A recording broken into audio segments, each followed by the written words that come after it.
আমার ভাইয়েরা, আমাদের এই ইসলাম পরিপূর্ণ ইসলাম, এটার ঘোষণা আমার আল্লাহ পবিত্র কোরআনে স্পষ্টভাবে দিয়েছেন। কোনো বক্রতা নেই, কোনো অস্পষ্টতা নেই। রব্বুল আলামিন তার হাবিবের উপরে বিশেষ একটা মুহূর্তে এই আয়াত অবতীর্ণ করেছেন। এই আয়াত যখন অবতীর্ণ করেন জুমার দিন আরাফার ময়দানে রাহমাতুল লিল আলামিন সাল্লাল্লাহু আলাইহি ওয়াসাল্লাম আরাফার ময়দানে হজের বক্তব্য দেওয়া শেষ, হজের খুতবা তিনি দিয়েছেন। খুতবা আর বক্তব্য নিয়ে একটু প্যাচ আছে, তাই না? কি বলেন? আমাদের দেশে অনেক বড় বড় স্কলাররা এখন বের হয়েছে, তারা বাংলা ভাষায় জুমার খুতবা চালু করতে চায়। তারা এই পার্থক্যটা বোঝে না। জুমার খুতবা আর বয়ান বক্তৃতা এক জিনিস নয়। জুমার খুতবা হলো ইবাদত, সুনির্দিষ্টভাবে ইবাদত করতে হয়। আল্লাহ তাআলা যেভাবে বলেছেন, আল্লাহর হাবিব যেভাবে করেছেন, ওইভাবেই করার নাম হলো ইবাদত। মন গড়া পদ্ধতিতে করার নাম কখনো ইবাদত হতে পারে না। তারা দলিল দেয়, ওয়ামা আরসালনা মির রাসূলিন ইল্লা বিলিসানি কওমিহি লিয়ুবাইয়িনা লাহুম। আল্লাহ বলেছেন, আমি যত কওমের কাছে নবী রাসূল পাঠিয়েছি, সমস্ত নবী রাসূলরা তাদের স্ব ভাষায় আমি আল্লাহ তাদেরকে পাঠিয়েছি, যাতে করে নবী রাসূলদের ভাষা উম্মত বুঝতে পারে। এজন্য খুতবা দিতে হবে যাতে মানুষ বোঝে। এ হলো যুক্তি, অনেক চমৎকার যুক্তি না, কি বলেন? আয়াত দিয়ে দলিল দেয়। কি দিয়ে দলিল দেয়? আচ্ছা বলুন তো, ইসলাম নতুন এসেছে না অনেক আগে পরিপূর্ণ হয়ে গেছে? বলেন। অনেক আগে পরিপূর্ণ হয়ে গেছে। ইসলামকে নতুন করে সাজানোর কিছুই নেই। আছে? কোন স্কলারের জন্য আল্লাহ বাকি রেখেছেন যে আমার নবী পরিপূর্ণ করতে পারেননি, আমার সাহাবীরা পরিপূর্ণ করতে পারেননি, 1400 বছর পরে দু একজন স্কলার এসে ইসলামকে পরিপূর্ণ করবে? সুযোগ আছে? অন্তত বাংলাদেশে আছে? সুযোগ আছে? তারা বোঝাতে চায় আল্লাহ যেহেতু সমস্ত নবী রাসূলকে ওই কওমের ভাষা দিয়ে পাঠিয়েছেন, সুতরাং জুমার খুতবাও দিতে হবে যেই ভাষা মানুষ বুঝে। দেখেন, ওয়াজ নসিহাত ভিন্ন জিনিস, খুতবা ভিন্ন জিনিস। এই যে আমি আপনাদের সামনে বয়ান করতেছি, কোন ভাষায় বলেন তো? কোন ভাষায়? সৌদি আরবের ইমামরা বয়ান করে কোন ভাষায়? পাকিস্তানে আলেমরা বয়ান করে কোন ভাষায়? উর্দু ভাষায়। ইন্ডিয়াতে বিভিন্ন ভাষা আছে, তার মধ্যে রাষ্ট্রীয় ভাষা হলো হিন্দি ভাষা। ইন্ডিয়াতে উলামায়ে কেরাম বেশিরভাগ হিন্দি ভাষা ব্যবহার করেন। আবার যে এলাকায় বাংলা চলে ওই এলাকায় বাংলা ভাষা ব্যবহার করেন, ঠিক কিনা? এটা হলো ওয়াজ নসিহাত, এটা হলো বক্তব্য। কিন্তু জুমার খুতবা হলো বক্তব্যের পাশাপাশি ইবাদত। এই ইবাদত আল্লাহর হাবিব সাল্লাল্লাহু আলাইহি ওয়াসাল্লাম এবং তার শিষ্য সাহাবায়ে কেরাম যেই পদ্ধতিতে দিয়েছেন, এর বিকল্প কোনো পদ্ধতি আবিষ্কার করার কোনো সুযোগ নেই। সাহাবায়ে কেরাম হযরত ওমর রাদিয়াল্লাহু আনহুর জামানায় পুরা পৃথিবীর অর্ধেক শাসন করেছেন। আপনাদের কি মনে হয় পৃথিবীর অর্ধেক জায়গা পুরাটাই আরবি ভাষা ছিল? ছিল? আরবি ভাষা ছিল না, বিভিন্ন ভাষা, হাজার হাজার ভাষা ছিল। ওই এলাকায় সাহাবায়ে কেরাম দীর্ঘদিন অবস্থান করেছেন, ওই এলাকার ভাষা তারা শিখেছেন, ওই এলাকার ভাষায় তারা মানুষকে দাওয়াত দিয়েছেন। কোথাও নতুন গেলে ওই এলাকায় মুতারজিম নিয়ে যেতেন, অনুবাদ করার জন্য লোক নিয়ে যেতেন। কিন্তু অর্ধেক পৃথিবীর কোনো জায়গায় সাহাবায়ে কেরাম তাবেঈর যুগে এমন একটা উদাহরণ পাওয়া যাবে না যে এলাকায় অন্য ভাষা হওয়ার কারণে সাহাবায়ে কেরাম আরবি ভাষা বাদ দিয়ে অন্য ভাষায় জুমার খুতবা দিয়েছেন। কোনো ইতিহাস কোনো বাপের বেটা দেখাতে পারবে না। চ্যালেঞ্জ করলাম, মিডিয়ায় যাচ্ছে, কারো যদি সাহস থাকে একটা প্রমাণ দেখাক। বয়ান বিভিন্ন ভাষায় হয়েছে, বয়ানের অনুবাদও হয়েছে। জুমার বয়ান না কোনোদিন সাহাবায়ে কেরাম অন্য ভাষায় দিয়েছেন, না জুমার বয়ানের কোনোদিন অনুবাদ করেছেন। কোনোদিন কোনো জায়গায় একটা ইতিহাস নেই, বরং সাহাবায়ে কেরাম আল্লাহর হাবিব সাল্লাল্লাহু আলাইহি ওয়াসাল্লাম যেভাবে জুমার খুতবা শিখিয়ে গেছেন ওইভাবে জুমার খুতবা তারা আরবি ভাষায় দিয়েছেন। অন্য ভাষার মানুষের সামনে অন্য ভাষায় তাদের নিজ এলাকার ভাষায় বয়ান করলেও জুমার খুতবা কখনো আরবি ছাড়া অন্য ভাষায় দেননি। তাহলে সাহাবায়ে কেরাম বুঝতেন না? সাহাবায়ে কেরাম ইসলাম কম বুঝেছেন? আপনাদের কি মনে হয় আল্লাহর হাবিবের কাছ থেকে যারা ইসলাম শিখেছেন তারা কম বুঝেছেন নাকি পরিপূর্ণ বুঝেছেন? একজন সাহাবী এমন পাওয়া যাবে না যেই সাহাবী দিন সম্পর্কে ভালো বুঝেননি, বরং যখন যতটুকু দিন ইসলাম তারা পেয়েছেন পরিপূর্ণভাবে সেইটুকু বুঝে নিয়েছেন। আমার বন্ধুগণ, আল্লাহ পাক রব্বুল আলামিন সাহাবায়ে কেরাম সম্পর্কে সার্টিফিকেট দিয়েছেন অনেক জায়গায়। সবগুলো বলতে গেলে লম্বা আলোচনা হয়ে যাবে। আমি শুধু একটা কথা বলেই সামনের দিকে আগাবো। আল্লাহ বলেন, ফাইন আমানু বিমিসলি মা আমানতুম বিহি ফাকাদ ইহতাদাউ।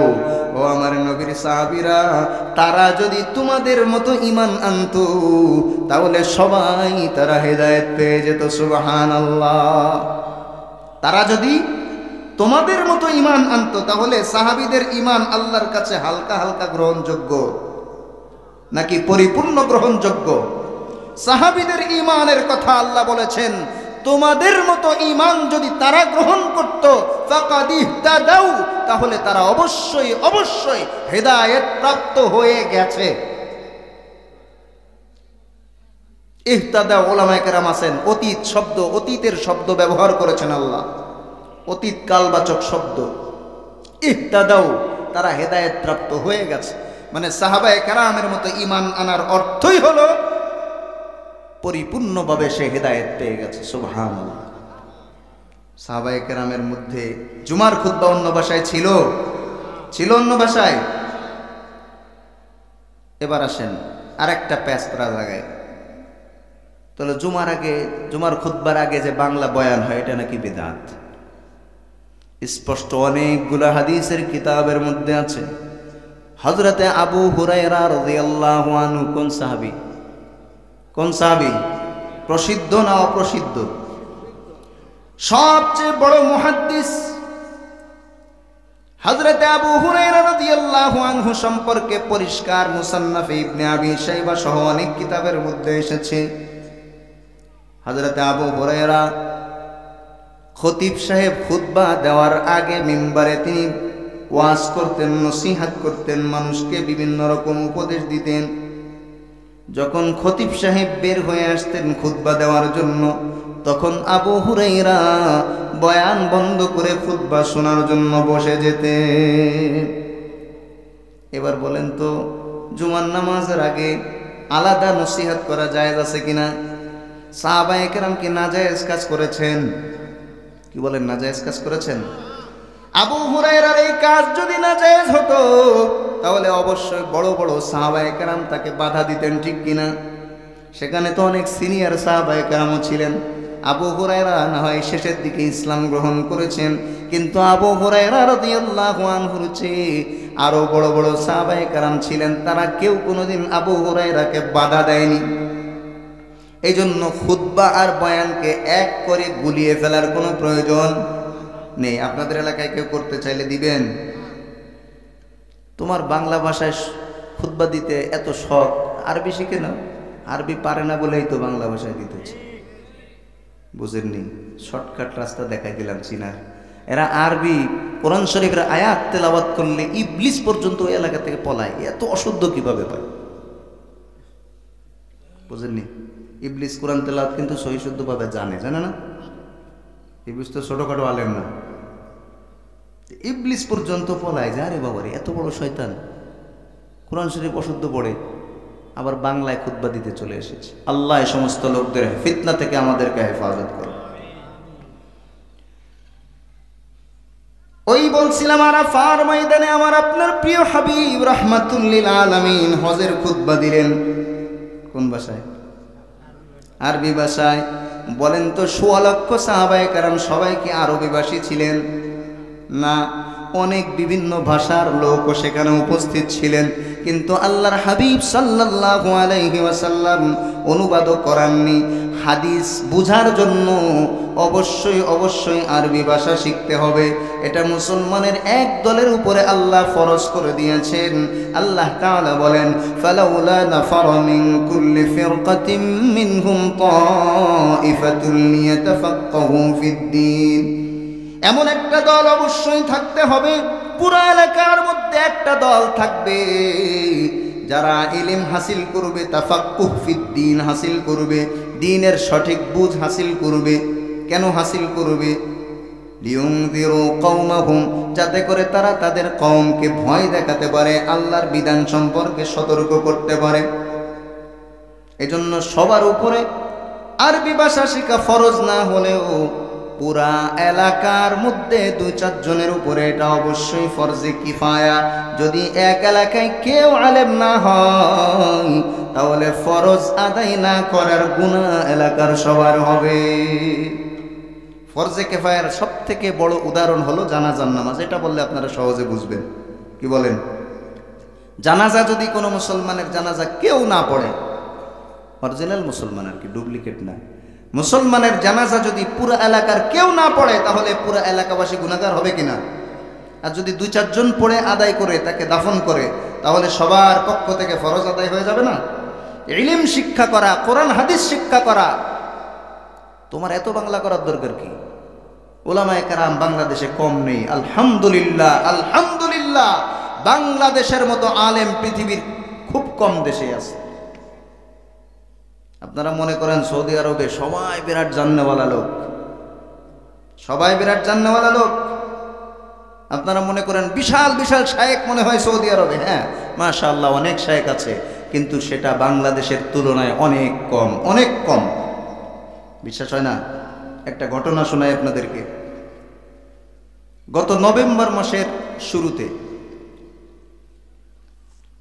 নভেম্বর মাসের ৭ তারিখ বা ৮ তারিখ হবে, ৭-৮ জন সৌদি আরবের শেখ মদিনাতে মসজিদে নববীর চত্বরে দাঁড়ানো। আমি আরবিদের ইলমের দৌড় সম্পর্কে বোঝানোর জন্য বলতেছি। অনেক আছে মাশাআল্লাহ, অনেক ভালো আলেমও আছে।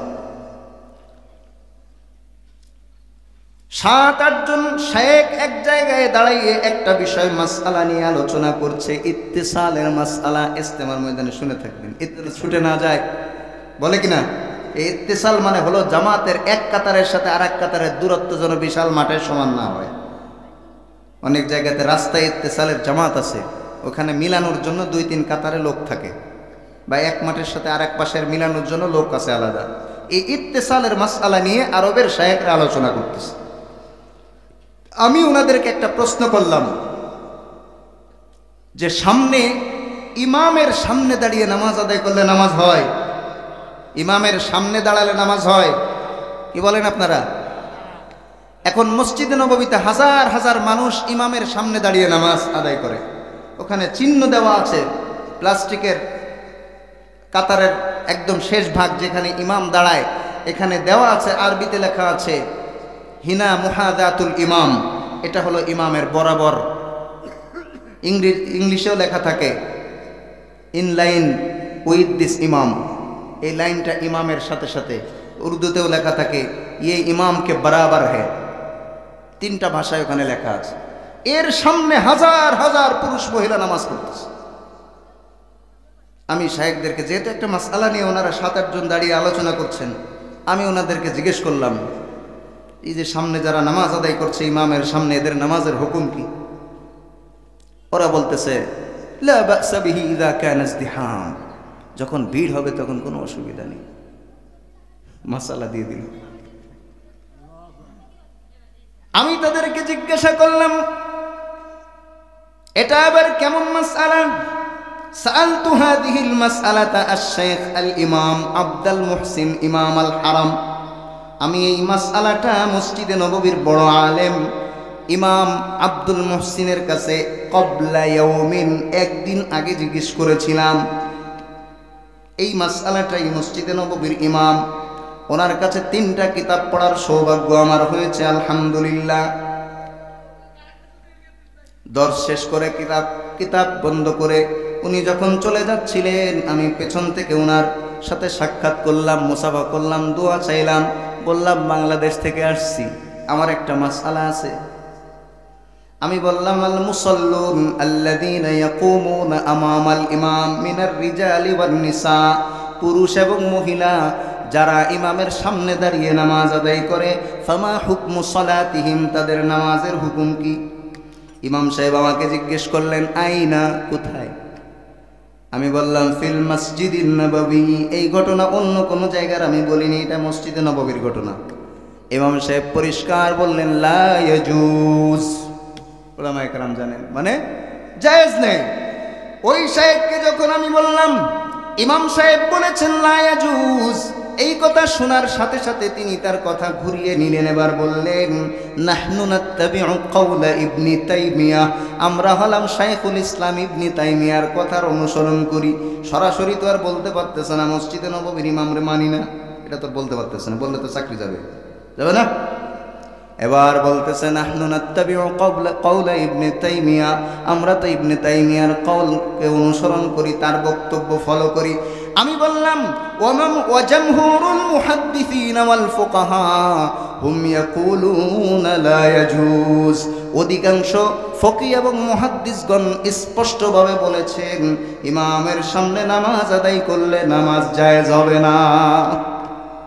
যখন আমি বললাম অধিকাংশ বলেছেন, এবার বলতেছেন হিনা কিবারু হাইয়াতিল উলামা হুম ইয়াকুলুনা লা বা'সা বিহি, এখানে আমাদের উলামা পরিষদ আছে, সর্বোচ্চ হাইয়াতুল উলামা, এই উলামায়ে কেরাম বলেছেন জায়েজ আছে, কোনো অসুবিধা নেই যখন ভিড় হবে। কখন?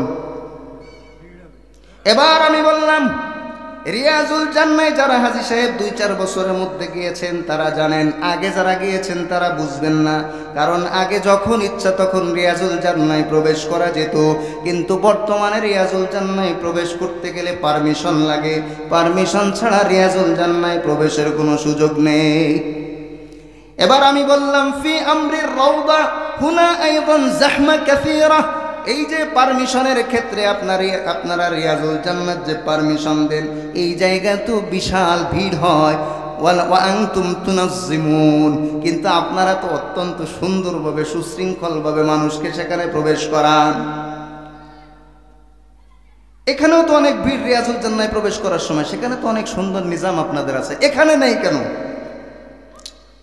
একের পর এক যখন আমি যুক্তি দাঁড় করালাম, দলিল পেশ করলাম, এবার হাত বাড়িয়ে বলতেছে বারাকাল্লাহ তাকাব্বালাল্লাহ মাশা আল্লাহ, হাতটা বাড়িয়ে দিয়ে বলতেছে আল্লাহ বরকত দিক, আল্লাহ আপনার সব আমল কবুল করুক। মানে সরি, আমি আর পারতেছি না। বুঝতে পারছেন বিষয়টা? দলিল আর কুলাচ্ছে না, শেষ। আমার উদ্দেশ্য ছিল একটা খোঁচা মেরে আসি, যাতে করে এই আলোচনাটা ওনাদের মধ্যে হয় এবং এই কাজটা সংশোধন করে। ওইখানে হাজার হাজার মানুষের নামাজ নষ্ট হয়ে যাচ্ছে ইমামের সামনে দাঁড়িয়ে নামাজ আদায় করার কারণে। ও বন্ধুরা, অনেকেই মনে করে আরব দেশের সব আলেম মনে হয় অনেক বড় বড় আলেম। না না না, ওইখানের সাধারণ মানুষের অবস্থা আমাদের দেশের মানুষের চেয়ে অনেক ভয়াবহ। এর আগের সফরে, 1 বছর আগের কথা বলতেছি, গত বছরের ডিসেম্বর মাসে জেদ্দাতে আমাকে নামাজ পড়ার জন্য ডাকতেছে। এয়ারপোর্টের মধ্যে আমার লোকজন নিয়ে আমি নামাজ পড়তে গিয়েছি। আমাকে বলতেছে সল্লি মা'ানা, আমাদের সাথে নামাজ পড়ে। আমি দেখতেছি মাগরিবের নামাজ শেষ করে ওরা ঈশার নামাজ সাথে সাথে শুরু করে দিয়েছে। মাগরিবের নামাজে সালাম ফিরিয়ে ঈশার নামাজ শুরু করল। এবার আমি বললাম এটা কিভাবে, আমি তো মাগরিব পড়িনি, আমাদের এখনো মাগরিবের রক্ত আছে। আমি বললাম মাগরিবের রক্ত তো বাকি, আমি তো মাগরিব পড়িনি, আমাকে পদ্ধতি শিখায়। বলে যে 2 রাকাত ইমামের সাথে পড়বেন, ইমাম মুসাফির সালাম ফিরাই দিবে, আপনি মাগরিবের আর 1 রাকাত উঠে দাঁড়িয়ে পড়ে নেবেন। বোঝেননি? বুঝতে পেরেছেন? ঈশা পড়াচ্ছে, ঈশা তো 2 রাকাত, মুসাফির না, মুসাফিরের জন্য নামাজ কয় রাকাত? ফরজ নামাজ 4 রাকাত আলা ফরজ নামাজ 2 রাকাত, আর 3 রাকাতের কোনো হাফ নেই, 3 রাকাত পুরাটাই পড়তে হবে। ফজরও 2 রাকাত পুরাই পড়তে হবে। এখন দেখলাম যে নামাজে ব্যাঘাত ঘটবে, এজন্য আমি সরাসরি বললাম, পেঁচাপেচিতে গেলাম না, আমি ডাইরেক্ট পরিচয় দিলাম যে আনা মুফতি বা মুহাদ্দিস ফালাইকা আন তুসাল্লি। আমি মুফতি মানুষ, আমি জানি, হাদিসও জানি, তোমার আমার শেখানোর দরকার নেই, তুমি তোমার নামাজ পড়ো। নামাজ শেষ, এবার আমার ধরছে, আপনি কেন নামাজ পড়লেন না, জামাত তরক করলেন? আমি বললাম 2টা কারণ। 1 নম্বর কারণ হলো আল্লাহ রাব্বুল আলামিন পরিষ্কার বলে দিয়েছেন, ইন্নাস সালাতা কানাত আলাল মুমিনিনা কিতাবাম মাওকুতা। নামাজের জন্য প্রত্যেক মুমিনের আল্লাহ পাক রব্বুল আলামিন ইন্নাস সালাতা, নিশ্চয় নামাজ, কানাত আলাল মুমিনিনা, মুমিনদের উপরে আল্লাহ করেছেন কিতাবাম মাওকুতা, একটা নির্দিষ্ট সময়, এবং এই নির্দিষ্ট সময়ে নামাজ আদায় করার বিধান হলো ফরজ। 1 নম্বরে হলো ঈশান নামাজের ওয়াক্ত আমাদের হয়নি, ঈশান নামাজ পড়ার ওয়াক্ত আমাদের বাকি আছে। আমরা ঈশান নামাজ এখন কোন দুঃখে পড়তে যাব? আল্লাহ বলেছেন প্রত্যেক নামাজের নির্দিষ্ট সময় আছে, নির্ধারিত সময় আছে, সুতরাং নামাজ নির্ধারিত সময়ের মধ্যেই পড়তে হবে। নামাজ নির্ধারিত সময়ের আগে পড়ার কোনো সুরত নেই। 2 নাম্বার, বলবেন আরাফার ময়দানে তো আমরা পড়ি, আরাফার মাসআলা আরাফার সাথে, ওই মাসআলা আমি আলোচনা করছি না। আরাফার দিন আরাফার মাসআলা আলাদা, মুজদালিফায় আলাদা মাসআলা, এটা শুধুমাত্র হজের জন্য। অন্য মাযহাবে জায়েজ থাকলে তারা মানুক, আমার আপত্তি নেই। আমি বললাম আমাদের যেহেতু ঈশার নামাজের সময় হয়নি, সুতরাং আমরা নামাজ আদায় করব না। 2 নম্বরে আমরা জানি ইমাম যদি অন্য ওক্তের নামাজ আদায় করে তাহলে মুক্তাদির নামাজ হবে না, মুক্তাদির নামাজ হয়ে যাবে নফল। ইমাম সাহেব ঈশার নামাজ পড়াচ্ছে, আমি কিভাবে মাগরিব পড়ব? তারপরে দেখলাম না লোকটা একটু বুদ্ধিমান আছে, তিনি আমাকে জবাব দিলেন, নাহনু নাত্তাবিউ আল হানাবিলা, আমরা হাম্বলি মাযহাবের অনুসারী। আমিও সুন্দর সম্মানের সাথে জবাব দিলাম, ওয়া নাহনু নাত্তাবিউ ফিকহাল হানাফিয়া, আমরা হানাফি ফিককে অনুসরণ করি। বাস দোয়া চেয়ে বিদায় নিল। আমাকে দিয়ে নামাজ পড়াই ফেলতেছে মাগরিবেই ঈশান নামাজ। পরে আমার সাথে হাজী সাহেবরা তো নামাজের জন্য ব্যস্ত হয়ে যায়। আমি বললাম ব্যস্ত হওয়ার দরকার নেই, মাগরিবের ওয়াক্তে আমরা মাগরিবের নামাজ আদায় করব। আমাদের ফ্লাইট থামবে হলো কুয়েতে, কুয়েতে গিয়ে আমরা ঈশার নামাজ আদায় করব। কোনো অসুবিধা আছে? ঈশার নামাজ দেরিতে পড়লে কি সমস্যা আছে? মাকরুহ হয় ইচ্ছাকৃত মধ্যরাতের পরে পড়লে, কিন্তু অনিচ্ছাকৃত যদি মধ্যরাতের পরেও হয়, ফজরের ওয়াক্তের আগে পড়লেও ঈশার নামাজ আদায় হয়ে যাবে, মাকরুহ হবে না। বিমানের মধ্যে বসে আছি, আমার ইচ্ছা মতো তো আর বিমান দাঁড়াবে না, দাঁড়াবে? মাসআলা মনে রাখবেন, অনেকে রাত 12টার পরে হয়ে গেলে আর ঈশার নামাজ পড়ে না, এটা ভুল মাসআলা। মাগরিবের নামাজে অনেককে দেখেছে আধা ঘন্টা চলে গেলে মনে করে নামাজের ওয়াক্ত শেষ, আর নামাজ পড়ে না। মাগরিবের নামাজ আগে আগে পড়া উত্তম, তবে মাগরিবের নামাজের সময় 1 ঘন্টা 15 মিনিট পর্যন্ত থাকে প্রায়। টাইম দেখে নিয়ে, যদি কোনো কারণে দেরি হয়ে যায়, মা বোনদেরকেও বলছি, মা বোনদের এই রোগটা বেশি, যদি কোনো কারণে দেরি হয়ে যায় তারা আর মাগরিবের নামাজ পড়ে না। মাগরিব আগে পড়া উত্তম, দেরি করা মাকরুহ, কিন্তু ঈশার ওয়াক্তের আগে যথাসম্ভব যদি দেরি হয়ে যায় কোনো কারণে অবশ্যই পড়ে নিতে হবে দেরি হলেও। ঈশার নামাজ মধ্যরাতের পরে আদায় করা ইচ্ছাকৃত মাকরুহ, তবে কোনো কারণবশত যদি দেরি হয়ে যায় ফজরের আগ পর্যন্ত সময়ের মধ্যে অবশ্যই আদায় করে নিতে হবে।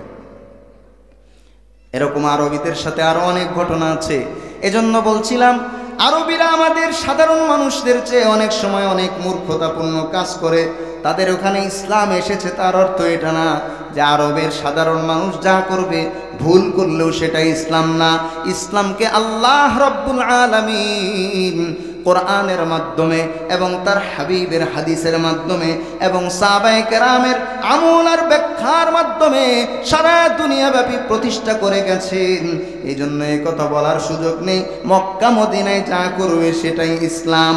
বরং মক্কা মদিনায় যদি ইসলাম সম্মত কাজ করে তাহলে আমরা সেটাকে মানব। আর মক্কা মদিনায় যদি ইসলামের বিরুদ্ধে কোনো কাজ করে অথবা ইসলাম সমর্থন করে না এমন কোনো কাজ তারা করে, সেই কাজ বাংলাদেশি হয়েও আমরা মানতে পারি না। আর আমাদের দেশে এত আলেম শূন্য হয়ে যায়নি যে আলেম ওলামা নেই, আমরা এখন কোন দিকে ঘুরব? অনেকেই চিন্তা করে আলেমদের এত দল অত দল, আমি কোন দিকে মানব? ও বন্ধু, আপনার এত দরকার নেই। আপনি যদি মানতে চান আপনার এলাকার বিজ্ঞ আলেমদেরকে আপনি মানেন, তাদের সাথে সম্পর্ক রাখেন। ওই দূর থেকে ইউটিউবে কে কি বলল, কোন সাহেব কোন স্কলার টেলিভিশনে বসে কি বলল, ওইগুলো দেখার কোনো দরকার নেই। আপনার এলাকার ইমাম, আপনার এলাকার উলামায়ে কেরাম আপনাকে ছেড়ে কোথাও যেতে পারবে না। কিয়ামতের ময়দানে কথা বলতে পারবে না আমি এনাকে চিনি না। কিন্তু টেলিভিশনের স্কলাররা, ইউটিউবের বড় বড় শায়েখরা ঠিকই বলবে, আল্লাহ এই লোক আমার বিরুদ্ধে অপবাদ দিচ্ছে, আমি কিন্তু একে চিনি না। বলবে না? বলবে? ইউটিউবের সব হুজুরদেরকে চিনেন? তাহলে আপনি আপনার এলাকার আলেমদেরকে অনুসরণ করবেন। যে কথা বলছিলাম, ইসলাম হলো পরিপূর্ণ দিন। আল্লাহর হাবিব সাল্লাল্লাহু আলাইহি ওয়াসাল্লাম সুন্দরভাবে চমৎকারভাবে আরাফার ময়দানে হজের খুতবা দিয়েছেন, মনে আছে? সেই খুতবার দিকে আমি যাব না, লম্বা আলোচনা। খুতবা দেওয়ার পরে আল্লাহর হাবিব সাল্লাল্লাহু আলাইহি ওয়াসাল্লাম দোয়ায় মশগুল রয়েছেন। জুমার দিন আসরের পরে দোয়া বেশি কবুল হয়। ওই সময় আল্লাহ তাআলা হযরত জিবরিল আলাইহিস সালামকে আয়াত দিয়ে পাঠালেন। আল্লাহ তাআলা যে আয়াত দিয়ে পাঠিয়েছেন সেই আয়াত জিবরিল আমিন এসে তেলাওয়াত করে শোনালেন। আল্লাহর হাবিব সাল্লাল্লাহু আলাইহি ওয়াসাল্লাম সাহাবায়ে কেরামকে শুনিয়ে দিলেন। সেই আয়াতটা প্রসিদ্ধ আয়াত, আল ইয়াউমা আকমালতু লাকুম দীনাকুম ওয়া আতমামতু আলাইকুম নি'মাতি ওয়া রাদিতু লাকুমুল ইসলাম মদিনা। আজকের দিন এমন একটা দিন, আজকের দিনকে স্মরণ করুন। আজকের দিন হলো ওই দিন, আল ইয়াউম আকমালতু লাকুম দীনাকুম, আমি তোমাদের জন্য তোমাদের এই দিনকে পরিপূর্ণ করে দিলাম। বলেন সুবহানাল্লাহ। ওরে আর আসতে বলেন না, অনেক কষ্ট হয়ে গেছে আপনাদের। বক্তাদের চেয়ে শ্রোতাদের কষ্ট বেশি হয় নাকি? আল ইয়াউমা আকমালতু লাকুম দীনাকুম, আজকের দিনে আমি তোমাদের দিনকে পরিপূর্ণ করে দিয়েছি। ওয়া আতমামতু আলাইকুম নি'মাতি, আর আমি আমার নিয়ামতকেও তোমাদের উপরে পরিপূর্ণ করে দিলাম। সুবহানাল্লাহ। ওয়া রাদিতু লাকুমুল ইসলাম দীনা, আর দিন হিসেবে ইসলামের উপরেও আমি আল্লাহ সন্তুষ্ট হয়ে গিয়েছি। অনেকে ইসলামের উপরে সন্তুষ্ট না, এজন্য বলে হিন্দু ধর্মে থেকেও আল্লাহকে পাওয়া যায়, হিন্দু ধর্মে থেকেও আল্লাহ রব্বুল আলামিনের জান্নাতে যাওয়া যায়, খ্রিস্টান ধর্ম পালন করেও আল্লাহকে পাওয়া যায়, ইহুদি ধর্ম পালন করেও আল্লাহকে পাওয়া যায়। আল্লাহ কি বললেন? ওয়া রাদিতু লাকুমুল ইসলাম দীনা, আমি দিন হিসেবে ইসলামের উপরে সন্তুষ্ট হয়ে গেলাম। তাহলে অন্য কোনটার উপরে সন্তুষ্ট না, এটা তো আর বোঝা যায় না। অন্যগুলোর উপরেও সন্তুষ্ট থাকতে পারে। কেউ যদি বলে আমি আমার বড় ছেলেকে ভালোবাসি, এটার অর্থ কি ছোট ছেলেকে ঘৃণা করে? ছোট ছেলেও তার ভালোবাসার পাত্র। এরকম উল্টাপাল্টা কেউ বুঝতে পারে, এই জন্য আল্লাহ রাব্বুল আলামিন আরো একাধিক আয়াতের মধ্যে বিষয়টি পরিষ্কার করে দিয়েছেন। ও আমার বান্দারা, ও আমার বান্দিরা, তোমরা যে মনে করবা আমি হয়তো ইসলামের উপরেও খুশি, ইসলাম আসার পরে অন্য ধর্মের উপরেও খুশি, এটা হয়তো মনে করতে পারো। ঈমানের প্রশ্ন মনোযোগ দিয়ে শুনবেন, মা বোনেরাও মনোযোগ দিয়ে শুনবেন। ঈমানের প্রশ্ন, ঈমান এখানে অনেকের নষ্ট হয়ে যায় না জানার কারণে। আল্লাহ রাব্বুল আলামিন অন্য আয়াতের মধ্যে পরিষ্কার ভাষায় বলেন, ইন্নাদ-দীনা ইনদাল্লাহিল ইসলাম, নিঃসন্দেহে আল্লাহর কাছে মনোনীত ধর্ম হলো ইসলাম। এখানেও মনে হতে পারে মনোনীত ধর্ম ইসলাম, তাহলে সেকেন্ড ধর্ম হয়তো আর একটাও থাকতে পারে, এটা বোঝার সম্ভাবনা আছে। আল্লাহ অন্য আয়াতে আরো পরিষ্কার বলেছেন, ওয়ামান ইয়াবতাগি গায়রাল ইসলামি দীনান ফালাই ইউকবালা মিন, যে ব্যক্তি ইসলাম ছাড়া অন্য কোনো ধর্মকে অবলম্বন করবে, পছন্দ করবে, ফালাই ইউকবালা মিনহু, তার পক্ষ থেকে কোশ্চিনকালেও সেটা কবুল করা হবে না। ওয়া হুয়া ফিল আখিরাতি মিনাল খাসিরিন, আর সে আখিরাতে হবে ক্ষতিগ্রস্ত, অর্থাৎ সে জাহান্নামী হবে। নাউযুবিল্লাহ। এজন্য ইসলাম আসার পরে আর কোনো ধর্ম আল্লাহর কাছে মনোনীত নেই। ইসলাম আসার পরে আর কোনো ধর্ম আল্লাহ পাক কবুল করবেন না।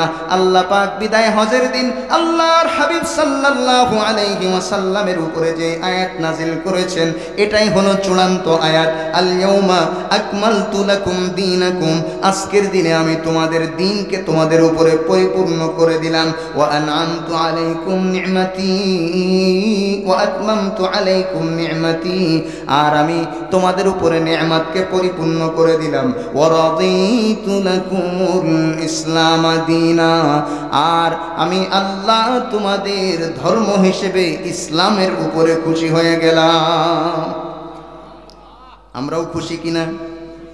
আমরাও খুশি কিনা? এটা তো মন দিয়ে যেমন প্রকাশ করতে হবে। আরেকটা চমৎকার হাদিসে আল্লাহর নবী সাল্লাল্লাহু আলাইহি ওয়াসাল্লাম অত্যন্ত চমৎকারভাবে আমাদেরকে একটা দোয়া শিখিয়েছেন। আমরা যে ইসলামের উপরে খুশি, এটা শুধু মনে মনে না, আমরা এটাকে মুখেও প্রকাশ করব, পারবো তো ইনশাআল্লাহ। আর একটা হাদিস শোনায়, وعن عباس بن عبد المطلب رضي الله عنه قال النبي صلى الله عليه وسلم, সবাই বলি সাল্লাল্লাহু আলাইহি ওয়াসাল্লাম, মান রাদিয়া বিল্লাহি রাব্বা ওয়া বিল ইসলামি দীনা ওয়া বিমুহাম্মাদিন নাবিয়্যা ওয়া ফি রিওয়ায়াতিন قال ওয়াজাবাত লাহুল জান্নাহ। হযরত আব্বাস ইবনে আব্দুল মুত্তালিব নবীজির চাচা এই হাদিসটা বর্ণনা করেন। আল্লাহর হাবিব সাল্লাল্লাহু আলাইহি ওয়াসাল্লাম বলেছেন, মান রাদিয়া বিল্লাহি রাব্বা, যে ব্যক্তি আল্লাহর উপরে রব হিসেবে সন্তুষ্ট, যে আমার আল্লাহ আমার রব, আমি খুশি। বুঝতে পেরেছেন? মান রাদিয়া বিল্লাহি রাব্বা, যে ব্যক্তি আল্লাহকে রব হিসেবে পেয়ে খুশি। ওয়া বিল ইসলামি দীনা, আর ইসলামকে দ্বীন হিসেবে পেয়ে খুশি। ওয়া বিমুহাম্মাদিন নাবিয়্যা, আর মুহাম্মদ সাল্লাল্লাহু আলাইহি ওয়াসাল্লামকে নবী হিসেবে পেয়ে খুশি। অন্য হাদিসে বাকি অংশ আছে, ওয়াজাবাত লাহুল জান্নাহ, তার জন্য আল্লাহর জান্নাত ওয়াজিব হয়ে যাবে। সুবহানাল্লাহ। এবার আমরা চাই কিনা আমাদের উপরে জান্নাত ওয়াজিব হোক? আমরা চাই কিনা? এবার এটাকে আমরা যদি এভাবে পড়ি, রাদিতু বিল্লাহি রাব্বা, আমার সাথে পড়েন, রাদিতু বিল্লাহি রাব্বান ওয়া বিল ইসলামি দীনান ওয়া বিমুহাম্মাদিন নাবিয়্যা। উলামায়ে কেরাম জানেন, উলামায়ে কেরামের কাছ থেকে মুখস্থ করে নেবেন। আর একবার পড়েন, রাদিতু বিল্লাহি রাব্বা, অথবা রব্বাও পড়তে পারেন, রাদিতু বিল্লাহি রাব্বান ওয়া বিল ইসলামি দীনান ওয়া বিমুহাম্মাদিন নাবিয়্যা। এর অর্থ হলো রাদিতু, আমি খুশি, আমি রাজি, বিল্লাহি রাব্বান, আল্লাহর উপরে খুশি, আমি রব হিসেবে পেয়ে, আল্লাহকে রব হিসেবে পেয়ে আমি খুশি। ওয়া বিল ইসলামি দীনা, আর ইসলামকে দ্বীন হিসেবে পেয়ে খুশি। ওয়া বিমুহাম্মাদিন নাবিয়্যা, কোন বর্ণনা নাবিয়্যা ওয়া রাসূলা আছে, সহজ করার জন্য একটা বললাম। আর মুহাম্মদ সাল্লাল্লাহু আলাইহি ওয়াসাল্লামকে নবী হিসেবে পেয়েও আমি খুশি।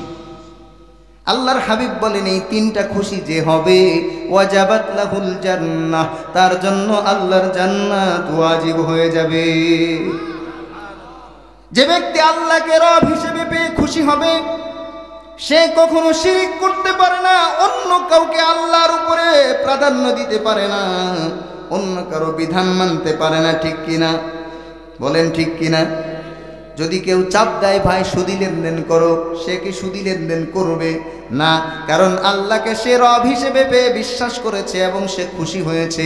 আল্লাহ সুদকে হারাম করেছেন, সে সুদ খেতে পারবে না। আল্লাহ ঘুষকে হারাম করেছেন, সে ঘুষ খেতে পারে না। আল্লাহ বেপরদায় চলাকে হারাম করেছেন, সে বেপরদায় চলতে পারে না। আল্লাহ পাক অন্যের হক নষ্ট করাকে হারাম করেছেন, অন্যের হক সে নষ্ট করতে পারে না। অন্যের ক্ষতি করাকে হারাম করেছেন, সে অন্যের ক্ষতি করতে পারে না। যে ব্যক্তি আল্লাহকে রব হিসেবে পেয়ে খুশি সে কখনো অন্যের দোষের পেছনে পড়তে পারে না। নিজের দোষ না দেখে আর একজনের দোষ দেখে বেড়ায়। ঠিক কিনা? হুজুর এত সময় তো ভালো লাগতেছিল, এখন তো কোন জায়গায় ঘা দিচ্ছেন? আসল জায়গায় লাগলে কারোরই ভালো লাগে না। ঠিক কিনা? বুঝেননি? আসল জায়গায় লাগলে, ও বন্ধুরে, আমাদের রবকে, আমাদের রসুলকে, আমাদের একমাত্র রব আল্লাহ। সুতরাং পৃথিবীর সব কিছুর মহারাজাকে, সেই মহারাজার যারা ইবাদত করে তারাও শ্রেষ্ঠ কিনা? সর্বশ্রেষ্ঠ নবী এবং রসুলকে, সর্বশ্রেষ্ঠ নবী এবং রসুলের উম্মত সর্বশ্রেষ্ঠ উম্মত কিনা? সেই উম্মতের জন্য শয়তানের কাজ করাকে শোভা পায়। বলেন, শয়তান যে কাজে খুশি হয় সেই কাজ উম্মতে মুহাম্মাদির কাজ হতে, আরে জোরে বলেন, হতে পারে না। আমাদের নবী যেহেতু শ্রেষ্ঠ নবী, সুতরাং আমরাও শ্রেষ্ঠ উম্মত। আর শ্রেষ্ঠ নবীর শ্রেষ্ঠ উম্মত হয়ে নিকৃষ্ট কাজ করা এটা শোভা পায় না।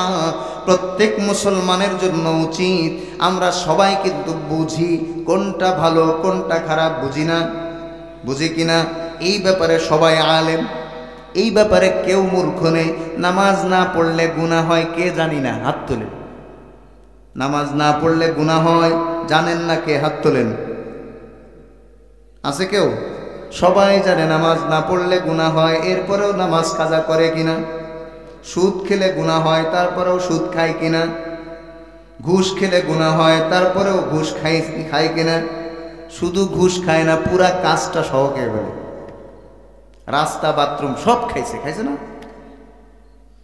নাহলে বিদেশে যাওয়ার এত টাকা পেল কোথায় এরা? বুঝেননি? বিদেশ যেতে টাকা লাগে না? এত টাকা কোথায় পেল এরা? এই আমাদের জনগণের টাকা খেয়ে চলে গেছে। হারাম কোনোদিন আরাম আনতে পারে না। আজকে কি অবস্থা? পলায় বেড়াতে হচ্ছে। বিদেশেও পলানো, যেখানে যায় সেখানে জুতা খায়। আর যারা হালাল খায় তারা সম্মানের সাথে মাথা উঁচু করে বাঁচে, দুনিয়াতেও সম্মান, আখেরাতেও সম্মান। ঠিক কিনা?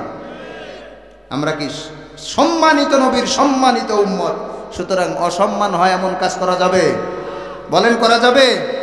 শ্রেষ্ঠ উম্মত শ্রেষ্ঠ উম্মতের মতো থাকতে হবে। যদি না থাকি পরিণাম ভালো না। রসুলের হাতে হাউজে কাউসারের পানি পাবো না। আমার ভাইয়েরা, আমাদের দিনকে আল্লাহ পাক রব্বুল আলামিন পরিপূর্ণ করে দিয়েছেন, কোনো সন্দেহ নেই।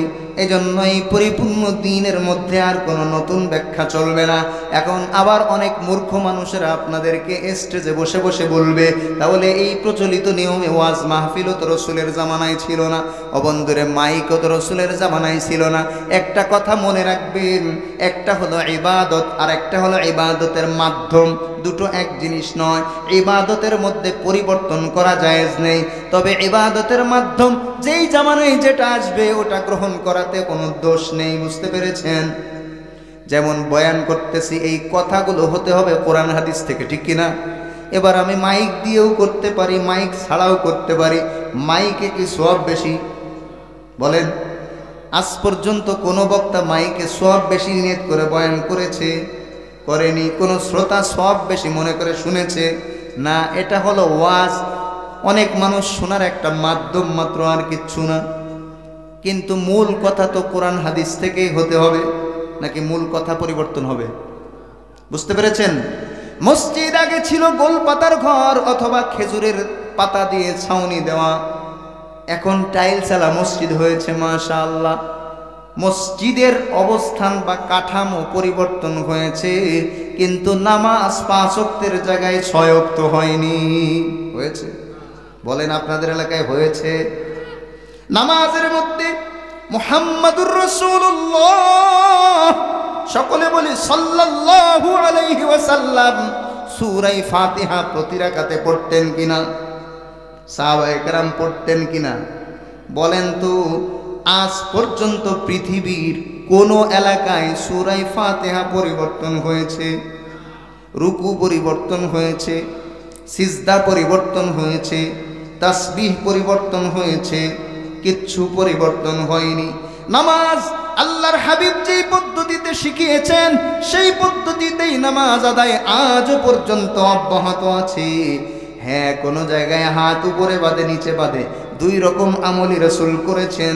উত্তম আমল যেটা সেটা হানাফি মাযহাব গ্রহণ করেছে, উত্তম যেটা আর একটা নাজায়েজ সেটা আমি বলছি না। কিন্তু মনে রাখবেন, যেই এলাকায় যেই সুন্নাত প্রতিষ্ঠিত ওই এলাকায় আর একটা সুন্নাত দিয়ে ধাক্কা দেওয়া জায়েজ নেই। বুঝতে পেরেছেন? এক এলাকায় নাবির নিচে হাত বাঁধে, সেখানে এসে যদি কেউ বলে নাবির উপরে হাত বাঁধতে হবে সাধারণ মানুষের ভিতরে, তাহলে সে সুন্নাত প্রচার করতে আসেনি, সে ফিতনা করতে এসেছে। কি বলেন? সাধারণ মানুষ কি এত রকম ইখতিলাফ মতানৈক্য বুঝে? কোন এলাকায় যদি আস্তে আমিন বলার সুন্নাত প্রচলিত থাকে, ওই এলাকায় জোরে আমিন যে বলবে তার মুখ চেপে ধরবেন, কারণ সে ফিতনা করতে এসেছে। বলবেন হাদিসের বিরোধিতা না, এটা হাদিসের বিরোধিতা না। সাহাবায়ে কেরাম তারাও যখন আমল করেছেন, অন্য এলাকায় গেলে ওই সাহাবী নিজের মতামত বাদ দিয়ে ওই এলাকার মতামতের সাথে আমল করেছেন। একটা ঘটনা আপনাদেরকে শোনাই, বলবো। হযরতে আব্দুল্লাহ ইবনে মাসউদ রাদিয়াল্লাহু আনহু, যিনি 4 খলিফার পরে সবচেয়ে বড় আলেম, বলেন সুবহানাল্লাহ। আফদালুস সাহাবাতি বাদাল খুলাফাইল আরবাআ ইলমান ওয়া ফিকহান। সাহাবায়ে কেরামের মধ্যে আফকাহুস সাহাবা, আফদালুস সাহাবাতি ইলমান ওয়া ফিকহান, ফিকহ এবং হাদিসের দিক থেকে, ইলমের দিক থেকে 4 সাহাবীর পরে সবচেয়ে বড় মুফতি এবং বড় আলেম সাহাবীর নাম আব্দুল্লাহ ইবনে মাসউদ।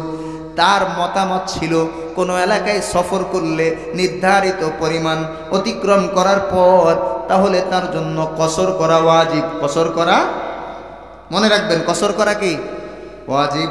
হযরতে উসমান বলতেন কসর করা জায়েজ, না করলেও কোনো অসুবিধা নেই। এখন খলিফাতুল মুসলিমিন হযরতে উসমানের সাথে এক এলাকায় সফরের মধ্যে ছিলেন হযরতে আব্দুল্লাহ ইবনে মাসউদ রাদিয়াল্লাহু আনহু। হযরতে উসমান যেহেতু তিনি মনে করতেন সফরের মধ্যে কসর করা ওয়াজিব নয়, জায়েজ, আব্দুল্লাহ ইবনে মাসউদ ওই এলাকায় আসলেন এবং নামাজ পড়লেন, পুরা নামাজ 4 রাকাতই পড়লেন। ওনার ছাত্ররা সাথে সাথে ধরে বসলো, হুজুর কুফাতে সারা জীবন আমাদেরকে আপনি শিখালেন 4 রাকাত ফরজ নামাজ মুসাফির অবস্থায় 2 রাকাত পড়তে হবে, আপনি দেখি এখানে এসে মাসআলা পরিবর্তন করে 4 রাকাতই পড়লেন, ঘটনা কি? বুঝতেছেন? হযরতে আব্দুল্লাহ ইবনে মাসউদ জবাব দিয়ে রাখো, এই এলাকায় সবাই হযরতে উসমান রাদিয়াল্লাহু আনহুর অনুসরণ করে। যেহেতু হযরত উসমান 4 রাকাতকে 4 রাকাতই পড়তে বলেছেন, এখন যদি আমি 4 রাকাত নামাজ এই এলাকার মধ্যে এসে 2 রাকাত পড়ি, তাহলে এলাকার সাধারণ মানুষরা ধোঁকায় পড়ে যাবে, কারণ সবাই তো আমাকেও চিনে, আমি আব্দুল্লাহ ইবনে মাসউদ। সবাই বলবে কি রে উসমান কি করে আর আব্দুল্লাহ ইবনে মাসউদ কি করেন, তাহলে দুজনের কে সঠিক আর কে ভুল, মানুষ ফিতনায় পড়ে যাবে। এই জন্য এই এলাকায় হযরতে উসমান যেহেতু 4 রাকাত নামাজ আদায় করেন, এই কারণে আমি হযরত উসমানের অনুসরণে এই এলাকায় পরিপূর্ণ 4 রাকাত নামাজ আদায় করলাম, যাতে করে সাধারণ মানুষ ফিতনায় না পড়ে। বুঝতে পেরেছেন? কারণ সাহাবায়ে কেরামের মধ্যে কোনো দলাদলি ছিল না, তারা দলিলের আলোকে কাজ করেছেন। হযরত উসমানের কাছে যেই দলিল ছিল সেই দলিলের আলোকে তিনি 4 রাকাত নামাজের ফতোয়া দিয়েছেন, আর হযরতে আব্দুল্লাহ ইবনে মাসউদের কাছে যেই দলিল ছিল ওই দলিল দিয়ে তিনি 2 রাকাত নামাজের ফতোয়া দিয়েছেন মুসাফির অবস্থায়। সুতরাং তাদের মধ্যে মানসিকভাবে কোনো দ্বন্দ্ব ছিল না, সবাই কোরআন সুন্নাহর অনুসারী ছিলেন। এই কারণে তারা এক এলাকায় যে অন্য ইমামের অনুসরণ করতে পেরেছেন, কোনো সমস্যা হয়নি। একজন দেখবেন ইউটিউব থেকে নতুন করে জোরে আমিনের হাদিস শুনে মসজিদের এক কোণায় দাঁড়ায় বলে আমিন, অন্য মুসল্লিরা ভয় পায়, কি হলো, যেহেতু অভ্যাস নেই। হ্যাঁ, মক্কা মদিনায় গিয়ে অনেক রকম আমল আছে, যেহেতু সব মাযহাবের লোক সেখানে যায়, সেখানে কোনো অসুবিধা হয় না। কিন্তু আমাদের গ্রাম মহল্লায় সাধারণ মানুষ এরা ফিতনায় পড়ে। এজন্য যে এলাকায় সুন্নাত প্রতিষ্ঠিত আছে অন্য কোন সুন্নাত দিয়ে সেখানে ধাক্কাধাক্কি করা জায়েজ নেই। যদি কেউ নতুন হাদিস শিখায় ধরে ইমাম সাহেবের কাছে নিয়ে যাবে। বুঝতে পেরেছেন? আমি ঢাকাতে জুমার নামাজ পড়ে কেবল বাইরে বসলাম, একজন আলেম আসছেন আমার সাথে সাক্ষাৎ করতে।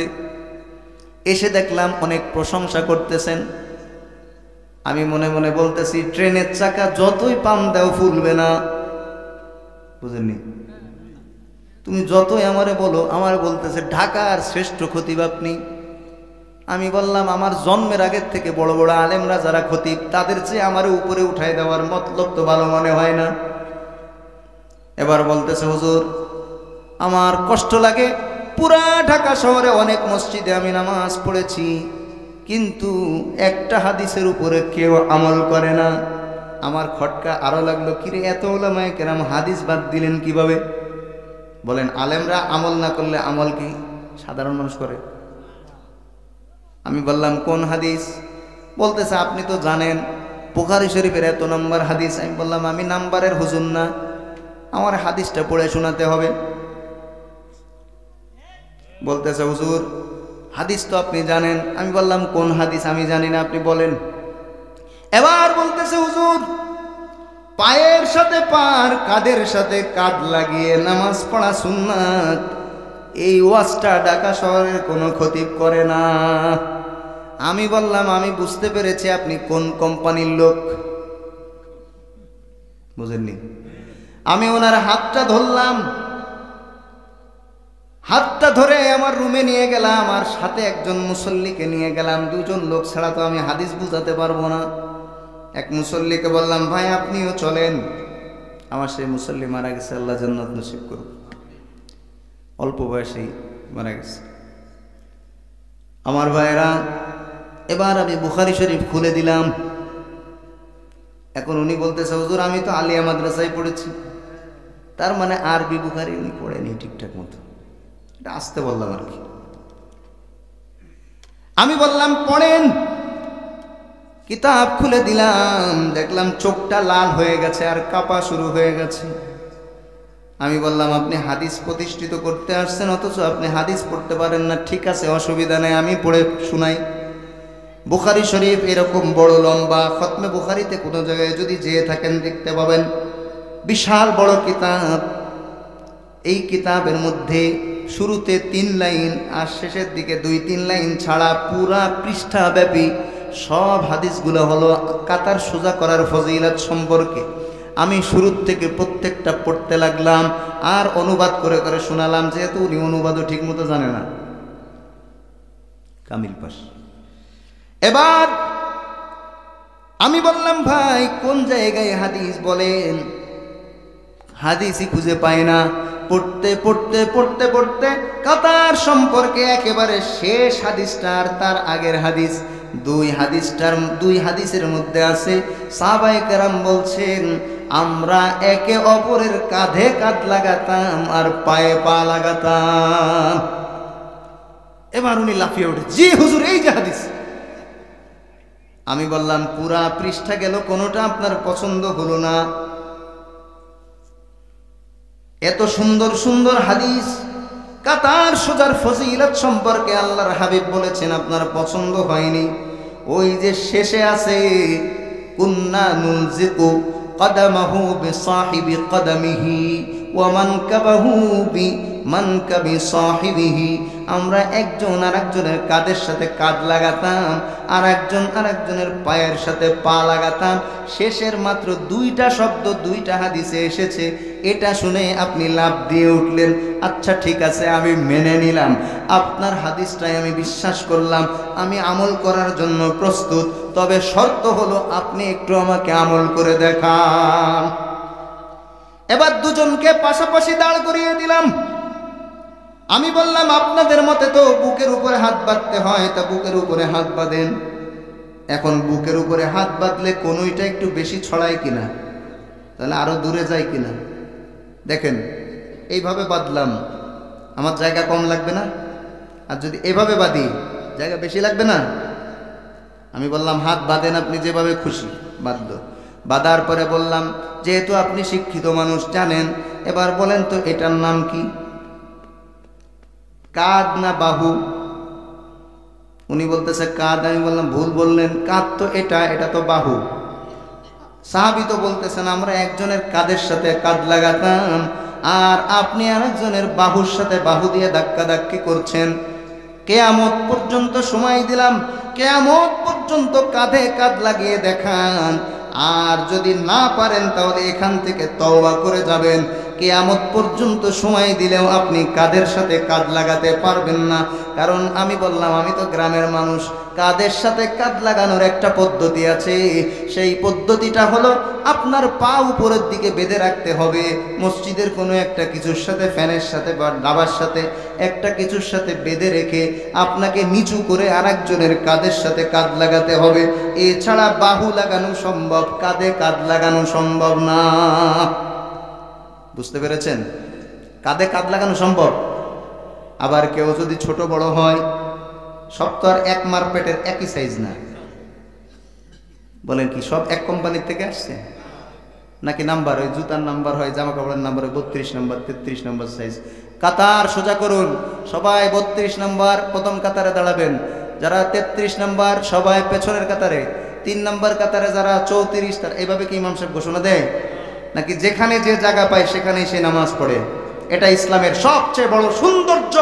ইসলাম গোলাম মুনিফ সবাইকে এক কাতারে দাঁড় করিয়ে নামাজ পড়ায়, ঠিক কিনা? তাহলে এবার বলেন তো কাঁধে কাঁধ লাগানো সম্ভব? কাঁধ তো এখানে, এটা তো বাহু। বলতেছে যতটুক হয়। আমি বললাম আপনারটা যতটুক হয় আমারটা কেন আপনি মানেন না? আমার পাও যতটুক লাগে ততটুক লাগাবো। আমি বললাম আপনি যদি হাদিসের অপব্যাখ্যা করেন, কিয়ামত পর্যন্ত আপনাকে আমি দাঁড় করাবো, আপনি আমল করতে পারবেন না। আবু দাউদের এক হাদিসে আছে হাঁটুতে হাঁটু লাগাতেন, আর ওরা তো পা মোটামুটি চার কতখানি ফাঁকা করে না? এবার বলেন তো ফাঁকা করলে হাঁটুতে হাঁটু লাগবে, কাঁধে কাঁধ লাগবে? লাগবে না। আসল উদ্দেশ্য কাঁধে কাঁধ লাগানো নয়, আসল উদ্দেশ্য পায়ে পা লাগানো নয়, আসল উদ্দেশ্য হলো কাতার সোজা করা। আসল উদ্দেশ্য কি? এক পৃষ্ঠা পুরা হাদিসের মধ্যে যত জায়গায় হাদিস যেভাবে এসেছে, উদ্দেশ্য কি? পার সাথে পা লাগানো না, উদ্দেশ্য হলো কাতার সোজা করা। আর পা সোজার অর্থ হলো পেছনে যেন এক পিস না হয়, কারণ পেছনে এক পিস হলে আরেকজনের মাথায় লাগবে। লাগবে কিনা? লাগবে কিনা? আপনি যদি আগায় দাঁড়ান তাহলে সামনের লোকের পার সাথে আপনার মাথা লাগবে, আপনি যদি পিছান আপনার পা আরেকজনের মাথায় লাগবে, ঠিক কিনা? এজন্য উল্টা পাল্টা ব্যাখ্যা করলে আমরাও ধরবো হাঁটুতে হাঁটু মিলাই দেখাও। আসলে হাঁটুতে হাঁটু মিলানো উদ্দেশ্য না, উদ্দেশ্য হলো পেছনে বরাবর হবে। পেছনে কি হবে? সমান হবে। পুরা সমান কাতার নিয়ে আল্লাহর সামনে সবাই সমানভাবে দাঁড়াবে। ইমাম কেরাত পড়বে, মুসল্লিরা চুপচাপ শুনবে। ইমাম যখন সূরা ফাতিহা শেষ করবে, দোয়া শেষ, সবাই ইমামের সাথে আমিন বলবে। বুখারীতেও আছে আমিন আসতে। জোরের কোনো জায়গায় হাদিস বুখারীতে নেই, অন্য কিতাবে আছে। জোরে আমিন বলার হাদিস অন্য কিতাবে আছে। বুখারীতে যেই দলিল ওরা দেয়, এই দলিল সম্পূর্ণ ভুল। অনেকগুলার ধরছি আমি, একটাও দেখাতে পারেনি। ইমাম আস্তে আমিন বলবে না জোরে আমিন বলবে। ইমাম বুখারী অধ্যায় দিয়েছেন জোরে আমিন বলার, কিন্তু হাদিস পেশ করেছেন সাধারণ হাদিস, জোরেও না আস্তেও না। এই জন্য ওরা ব্র্যাকেটে লেখে জোরে। আর একটা হাদিস শোনালে আপনারা বুঝতে পারবেন জোরে আমিন বলা উত্তম না আস্তে আমিন বলা উত্তম। উত্তমের মাসআলা, যেহেতু আমরা উত্তম কাজ করি, অসুবিধা আছে? এক সাহাবী রসুলের পিছনে মাত্র 20 দিন নামাজ পড়েছেন। কয়দিন? ইয়ামান থেকে এসেছেন। কয়দিন? ইয়ামান থেকে এসে কয়দিন নামাজ পড়েছেন? 20 দিন। 20 দিনে নামাজ কয় ওয়াক্ত? 100 ওয়াক্ত। এর মধ্যে 40 যেহেতু জোহর আসর আস্তে কেরাত বাদ, আর থাকে কত? 60 ওয়াক্ত নামাজে নবী জোরে কেরাত পড়েছেন। ওই সাহাবী বলছেন, আমি রসুলের পেছনে নামাজ আদায় করেছি, 3 ওয়াক্ত নামাজে রসুলকে আমিন জোরে বলতে শুনেছি। সুবহানাল্লাহ বলেন। কয় ওয়াক্ত? বাকি 57 ওয়াক্ত আস্তে বলেছেন। জোরে বলা না জায়েজ না, কিন্তু যেহেতু আস্তে বলা উত্তম, বুখারীতেও আছে আস্তে বলতে হবে। কিভাবে? আল্লাহর হাবিব বলেন, ইদা ক্বালাল ইমামু গায়রিল মাগদুবি আলাইহিম ওয়ালাদ-দাল্লিন ফাকুলু আমিন। যখন ইমাম সাহেব বলবে গায়রিল মাগদুবি আলাইহিম ওয়ালাদ-দাল্লিন, তোমরা বলো আমিন। আস্তে না জোরে? নেই কিছু নেই, আস্তে না জোরে তা নেই। বুঝেননি? অন্য হাদিসে আছে ওয়ায়াকুলুল ইমামু আমিন, ইমাম সাহেব আমিন বলে। এবার আসেন, আস্তের দলিল কোথায় পেলাম? মান ওয়াফাকা তামিনুহু তামিনাল মালাইকা গুফিরা লাহু মা তাকদ্দামা মিন যামবি। যার আমিন ফেরেশতার আমিনের সাথে মিলে যায়, তার পেছনের সব গুনাহ মাফ হয়ে যায়। এখন বলেন তো, ফেরেশতার আমিন কে কে শুনেছেন? একজন হাত তোলেন যে আমি শুনেছি, পুরস্কার দেব। ফেরেশতার আমিন যদি জোরে হতো তাহলে অবশ্যই আপনি শুনতে পেতেন। ফেরেশতার আমিন আস্তে, এই কারণে আপনি শোনেন না। এবার ফেরেশতার সাথে মিল 2 রকম হয়। একটা হলো ফেরেশতা যখন আমিন বলবে আপনিও তখন আমিন বলবেন, এটা হলো একটা মিল। আর একটা মিল হলো ফেরেশতা আস্তে আমিন বলে, আপনিও আস্তে আমিন বললেই ফেরেশতার সাথে মিলে যায়। ঠিক কিনা? এবার বলেন, বুখারীর হাদিসও প্রমাণ করে কি আস্তে আমিন উত্তম না জোরে আমিন উত্তম? এজন্য এরা কোনো আলেমের কাছে দাওয়াত দিতে যায় না। আমার কাছে ওই একদিন আসছে, আর জীবনে কোনোদিন আসেনি। আমি দাওয়াত দিয়েছি আপনি এসেন, আর কোনোদিন আসেনি। এরা সাধারণ মানুষের মধ্যে ফিতনা ছড়ায়, কোনো আলেমের কাছে এরা যায় না। যায় কার কাছে? একটু কম পড়ুয়া গ্রামের কিছু আলেম তো থাকে না? সব জায়গায় তোর বড় আলেম ইমাম রাখা সম্ভব হয় না, এটা ওজর থাকে। ওই সমস্ত এলাকায় ইমাম সাহেবরে হাত করে, টাকা পয়সা দেয়, হাদিয়া দেয়, বিভিন্ন রকম। আল্লাহ এদের ফিতনা থেকে আমাদেরকে হেফাজত করুন। এজন্য বলছিলাম ইসলাম পরিপূর্ণ, মনে আছে তো?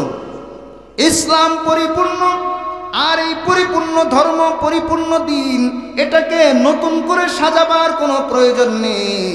এটাকে সাহাবায়ে কেরাম সাজিয়ে দিয়ে গেছেন, আল্লাহর হাবিব সাজিয়ে দিয়ে গেছেন। আল্লাহর হাবিবের কথাগুলো সাহাবায়ে কেরাম প্র্যাকটিক্যাল আমল করে দেখিয়েছেন। কারণ কেউ যেন বলতে না পারে আল্লাহর হাবিব তিনি তো নবী এবং রসুল, তিনি অনেক কিছুই পারেন, কিন্তু সাহাবায়ে কেরাম তারা তো নবী রসুল না। আল্লাহ তাআলা প্রমাণ করে দিয়েছেন, সাহাবায়ে কেরাম তো আমল করিয়ে দেখিয়েছেন। সুতরাং আমল যদি তারা করতে পারেন, তোমরা কেন পারবে না? হ্যাঁ, তবে আখেরি জামানার উম্মত, 1400 বছর পরে আমরা এসেছি, আমাদের ঈমান একটু দুর্বল হবে, এটাই ঠিক। আল্লাহর হাবিব সুসংবাদ দিয়েছেন, বলবো নবীজি সুসংবাদ দিয়েছেন, কিয়ামতের আগ মুহূর্তে আমার উম্মত যারা আসবে তারা তোমাদের চেয়ে একদিক থেকে উত্তম হবে। বলেন সুবহানাল্লাহ। সাহাবীদের মর্যাদা তো সাহাবী হওয়ার কারণে সবচেয়ে বেশি, কিন্তু রসুল বলেছেন ঈমানের দিক থেকে তাদের সম্মান, তাদের মর্যাদা অনেক বেশি হবে। বলেন আল্লাহর হাবিব বললেন, এই কথা বলার পরে সাহাবায়ে কেরাম বললেন, ইয়া রাসূলুল্লাহ, আমরা সরাসরি আপনার কাছ থেকে দিন শিখে শিখে আমল করতেছি। আখেরি জামানায় তারা তো আপনাকে দেখে আমল করার সুযোগ পাবে না, তাদের ঈমানের দাম আল্লাহর কাছে বেশি কিভাবে হয়? এটা তো কেমন যেন মনে হয়। আল্লাহর নবী বলেন, এটাই তো কারণ তোমরা কোরআন নাজিল হওয়া দেখতেছো, তোমরা আমার কাছ থেকে সরাসরি হাদিস শোনার সুযোগ পাচ্ছ। সরাসরি কোনো মাসআলা যদি তোমাদের সমস্যা হয় আমার কাছ থেকে সমাধান করে নিয়ে যাচ্ছ, কিন্তু আখেরি জামানার নবী আমার আখেরি উম্মত যারা আসবে, এই আখেরি উম্মত তারা না কোরআন নাজিল দেখেছে, না তারা আমাকে দেখতে পাচ্ছে, না তোমাদেরকে দেখতে পাবে, বরং শুধুমাত্র আমার রেখে যাওয়া দুইটা সম্পদ, দুইটা মহাসম্পদ কোরআন এবং সুন্নাহ, এই দুইটাকে আঁকড়ে ধরে তারা আমল করবে। তারা যেহেতু জান্নাত দেখেনি, জাহান্নাম দেখেনি, আল্লাহকে দেখেনি, কোরআন নাজিল হওয়া দেখেনি, আমাকে দেখেনি, কোরআন আমার হাদিস সরাসরি শোনার সুযোগ তাদের হয়নি, এত কিছু না পাওয়ার পরেও তারা যেহেতু ঈমান আনবে, তাদের ঈমানের মধ্যে ঘাটতি থাকবে, কিন্তু তারা যেহেতু আমার কোরআন, আমার আল্লাহর কোরআন এবং আমার হাদিস শুনে শুনে তারা ইসলাম গ্রহণ করবে এবং ঈমানের উপরে অটল থাকবে, মজবুত থাকবে। এই কারণে আল্লাহ রাব্বুল আলামিনের কাছে তাদের মর্যাদা এক বিবেচনায় তোমাদের চেয়ে বেশি। সুবহানাল্লাহ। এবার আল্লাহ পাক ঘোষণা করলেন, আমি আপনাদের সামনে আয়াত তেলাওয়াত করেছিলাম শুরুতে, আল্লাহ তাআলা সেই ঘোষণাটা কিয়ামত পর্যন্ত সবার জন্য করে দিয়েছেন। আল্লাহ বলেন, ইন্নাল্লাযীনা ক্বালু রাব্বুনাল্লাহ, নিঃসন্দেহে যারা বলবে আমাদের রব আল্লাহ, আমাদের রব, আমাদের রব। দেখেন অনেক আলেমকে নির্যাতনের পরে নির্যাতন করেছে, জেলখানায় নিয়ে, আয়না ঘরে নিয়ে, কিন্তু তারপরেও তারা আগেও বলেছে আমাদের রব আল্লাহ, হুকুম আল্লাহ। এখন জেল থেকে বের হয়ে এসেও একই কথা বলতেছে, রব আল্লাহ, তার হুকুমই চলবে। নাকি নরম হয়ে গেছে কেউ? একজনও নরম হয়েছে? এটার নাম ঈমান, এটার নাম ঈমান। এটা হলো আল্লাহ পরবর্তী বাক্যে বলছেন সুম্মাস্তাকামু, আর এটার উপরে অটল থাকে যে আমাদের রব আল্লাহ। সবাই বলেন আমাদের রব কে? একটু জোরে বলেন কে? আমাদের রব আল্লাহ। এই কথা যখন কোনো মুমিন মুসলমান বলবে, শুধু 2 মিনিটের জন্য বলবে না, বিপদে যখন পড়বে তখনও বলবে আমাদের রব আল্লাহ, সুখের সময়ও বলবে আমাদের রব আল্লাহ। সুম্মাস্তাকামু, এর অর্থ হলো এরপরে আল্লাহ যে রব এটার উপরে অটল থাকবে। আল্লাহ তাদের ব্যাপারে সুসংবাদ দিচ্ছেন, তাতানাজ্জালু আলাইহিমুল মালাইকা,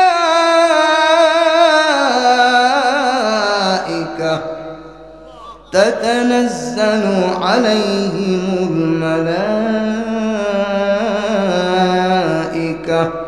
আল্লাহ বলেন ফেরেশতা নাজিল হবে তাদের উপরে। কি হবে? ফেরেশতা নাজিল হবে। কি জন্য নাজিল হবে? তারা ঘোষণা করবে, ফেরেশতারা নাজিল হয়ে ঘোষণা করবে। আমরা তো ফেরেশতাদের ঘোষণা শুনতে পাই না, কিন্তু আল্লাহ যেহেতু বলেছেন ফেরেশতারা ঘোষণা করবে, আমরা বিশ্বাস করি কিনা? বলেন বলেন, বিশ্বাস করি কিনা? আর এইদিকে তাকান, আল্লাহ বলেছেন ফেরেশতা এসে ঘোষণা দিবে। কে কে বিশ্বাস করেন? কে কে বিশ্বাস করেন? একটু নারায়ে তাকবীর। জোর নেই, বিশ্বাস মানে কম। নারায়ে তাকবীর, নারায়ে তাকবীর। আল্লাহর বিধান আমরা বিশ্বাস করি কিনা? অনেক রাত হয়ে গেছে তো, জন্য দুর্বল হয়ে গেছে সবাই। আল্লাহ বলেন তাতানাজ্জালু আলাইহিমুল মালাইকাতু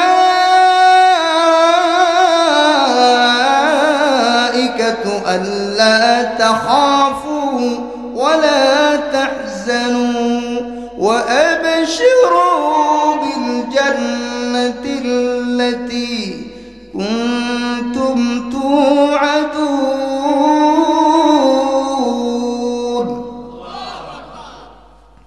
আল্লাহর ঘোষণা, ফেরেশতারা এসে বলবে আল্লাহ তাখাফু, কোনো ভয় নেই, ওয়ালা তাহজানু, কোনো পেরেশানি নেই। শর্ত কয়টা? শর্ত কয়টা? একটা হলো আল্লাহকে রব হিসেবে মেনে নেওয়া, ঘোষণা দেওয়া আমার রব আল্লাহ। 2 নম্বরে এটার উপরে অটল থাকা।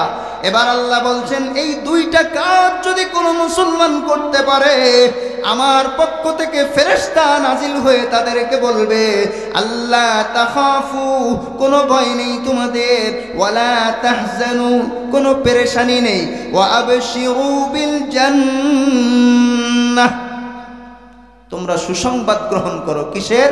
জান্নাতের। আরবি শব্দ শুনলে তো একটু বোঝা উচিত আপনাদের। কি বলেন? জান্নাহ এটা বাংলা না আরবি? বাংলার মতো আরবি। জান্নাত এটার আরবি উচ্চারণও জান্নাত, কিন্তু অক্ফ করলে জান্নাহ, অক্ফ করলে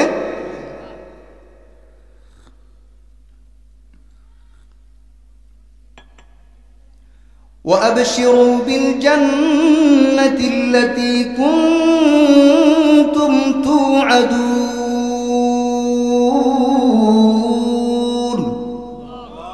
আল্লাহ বলেন ফেরেশতারা এসে বলবে তোমরা সুসংবাদ গ্রহণ করো ওই জান্নাতের, যেই জান্নাতের সুসংবাদ তোমাদেরকে আল্লাহ পাক তোমাদের কাছে ওয়াদা করেছেন। সুবহানাল্লাহ।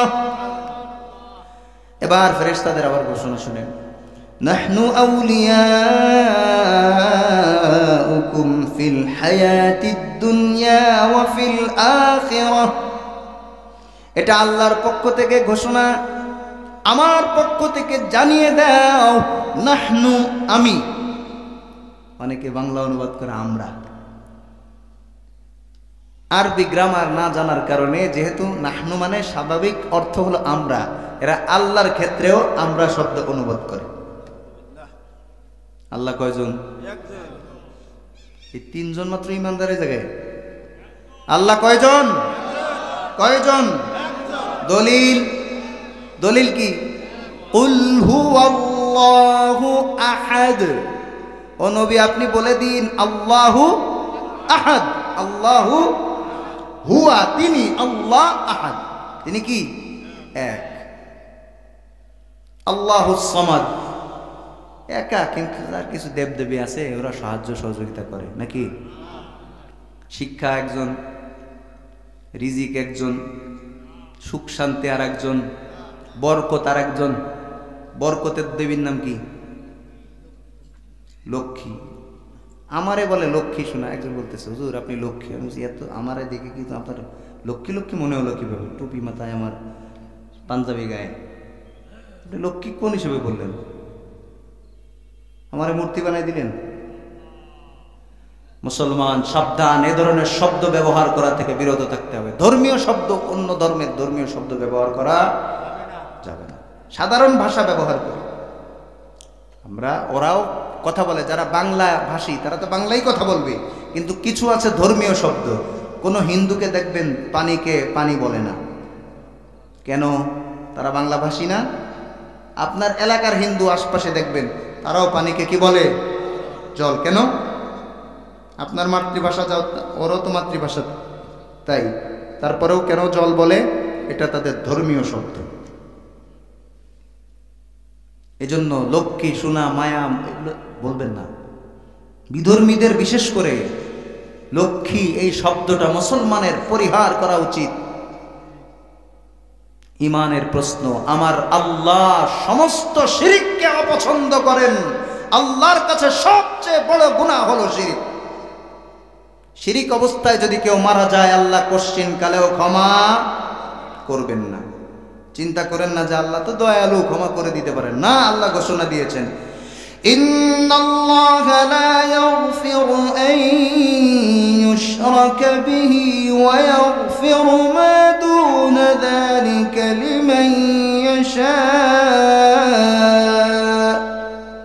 আল্লাহ বলেন নিঃসন্দেহে আল্লাহ রাব্বুল আলামিন লা ইয়াগফিরু, ক্ষমা করবেন না, আন ইউশরাকা বিহি, তার সাথে যদি শিরিক করা হয়, ওয়া ইয়াগফিরু, এবং তিনি ক্ষমা করবেন, মা দুনা যালিকা, এর নিচে যত গুনাহ আছে, শিরিক ছাড়া যত গুনাহ আছে, লিমান ইয়াশা, সবাইকে না, যাকে ইচ্ছা। আল্লাহ যাকে ইচ্ছা তাকে মাফ করে দিতে পারেন। শিরিক দ্বারা উদ্দেশ্য হলো শিরিক এবং কুফর দুইটাই। শিরিক এবং কুফর নিয়ে যদি কেউ মারা যায় তাকে মাফ করবেন না। হ্যাঁ, মরার আগে যদি কেউ তওবা করে, শিরিক কুফর থেকেও তওবা করে, আল্লাহ তাকে মাফ করে দিবেন। এজন্য আমাদের আল্লাহ কয়জন? এখন এটা বলা যাবে যে আমরা, আল্লাহ বলেছেন মানে আমরা বলছি, এটা বলা যাবে? এবার আল্লাহ বলেন নাহনু আউলিয়াউকুম ফিল হায়াতিদ দুনিয়া ওয়া ফিল আখিরাহ, আমি তোমাদের বন্ধু ফিল হায়াতিদ দুনিয়া, দুনিয়ার হায়াতে, ওয়া ফিল আখিরাহ, এবং কোন হায়াতে? এটাও ফেরেশতারা আমাদেরকে সুসংবাদ দেয় যদি দুইটা শর্ত পাওয়া যায়। একটা হলো রব আল্লাহ, আর একটা হলো এই কথার উপরে অটল থাকা। অটল থাকা মানে আল্লাহর সকল বিধিবিধান পালন করা।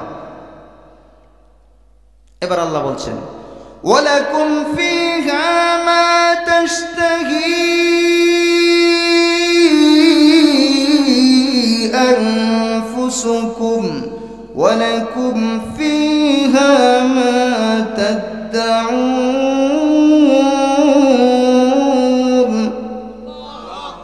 নুজুলাম মিন গফুরির রহিম।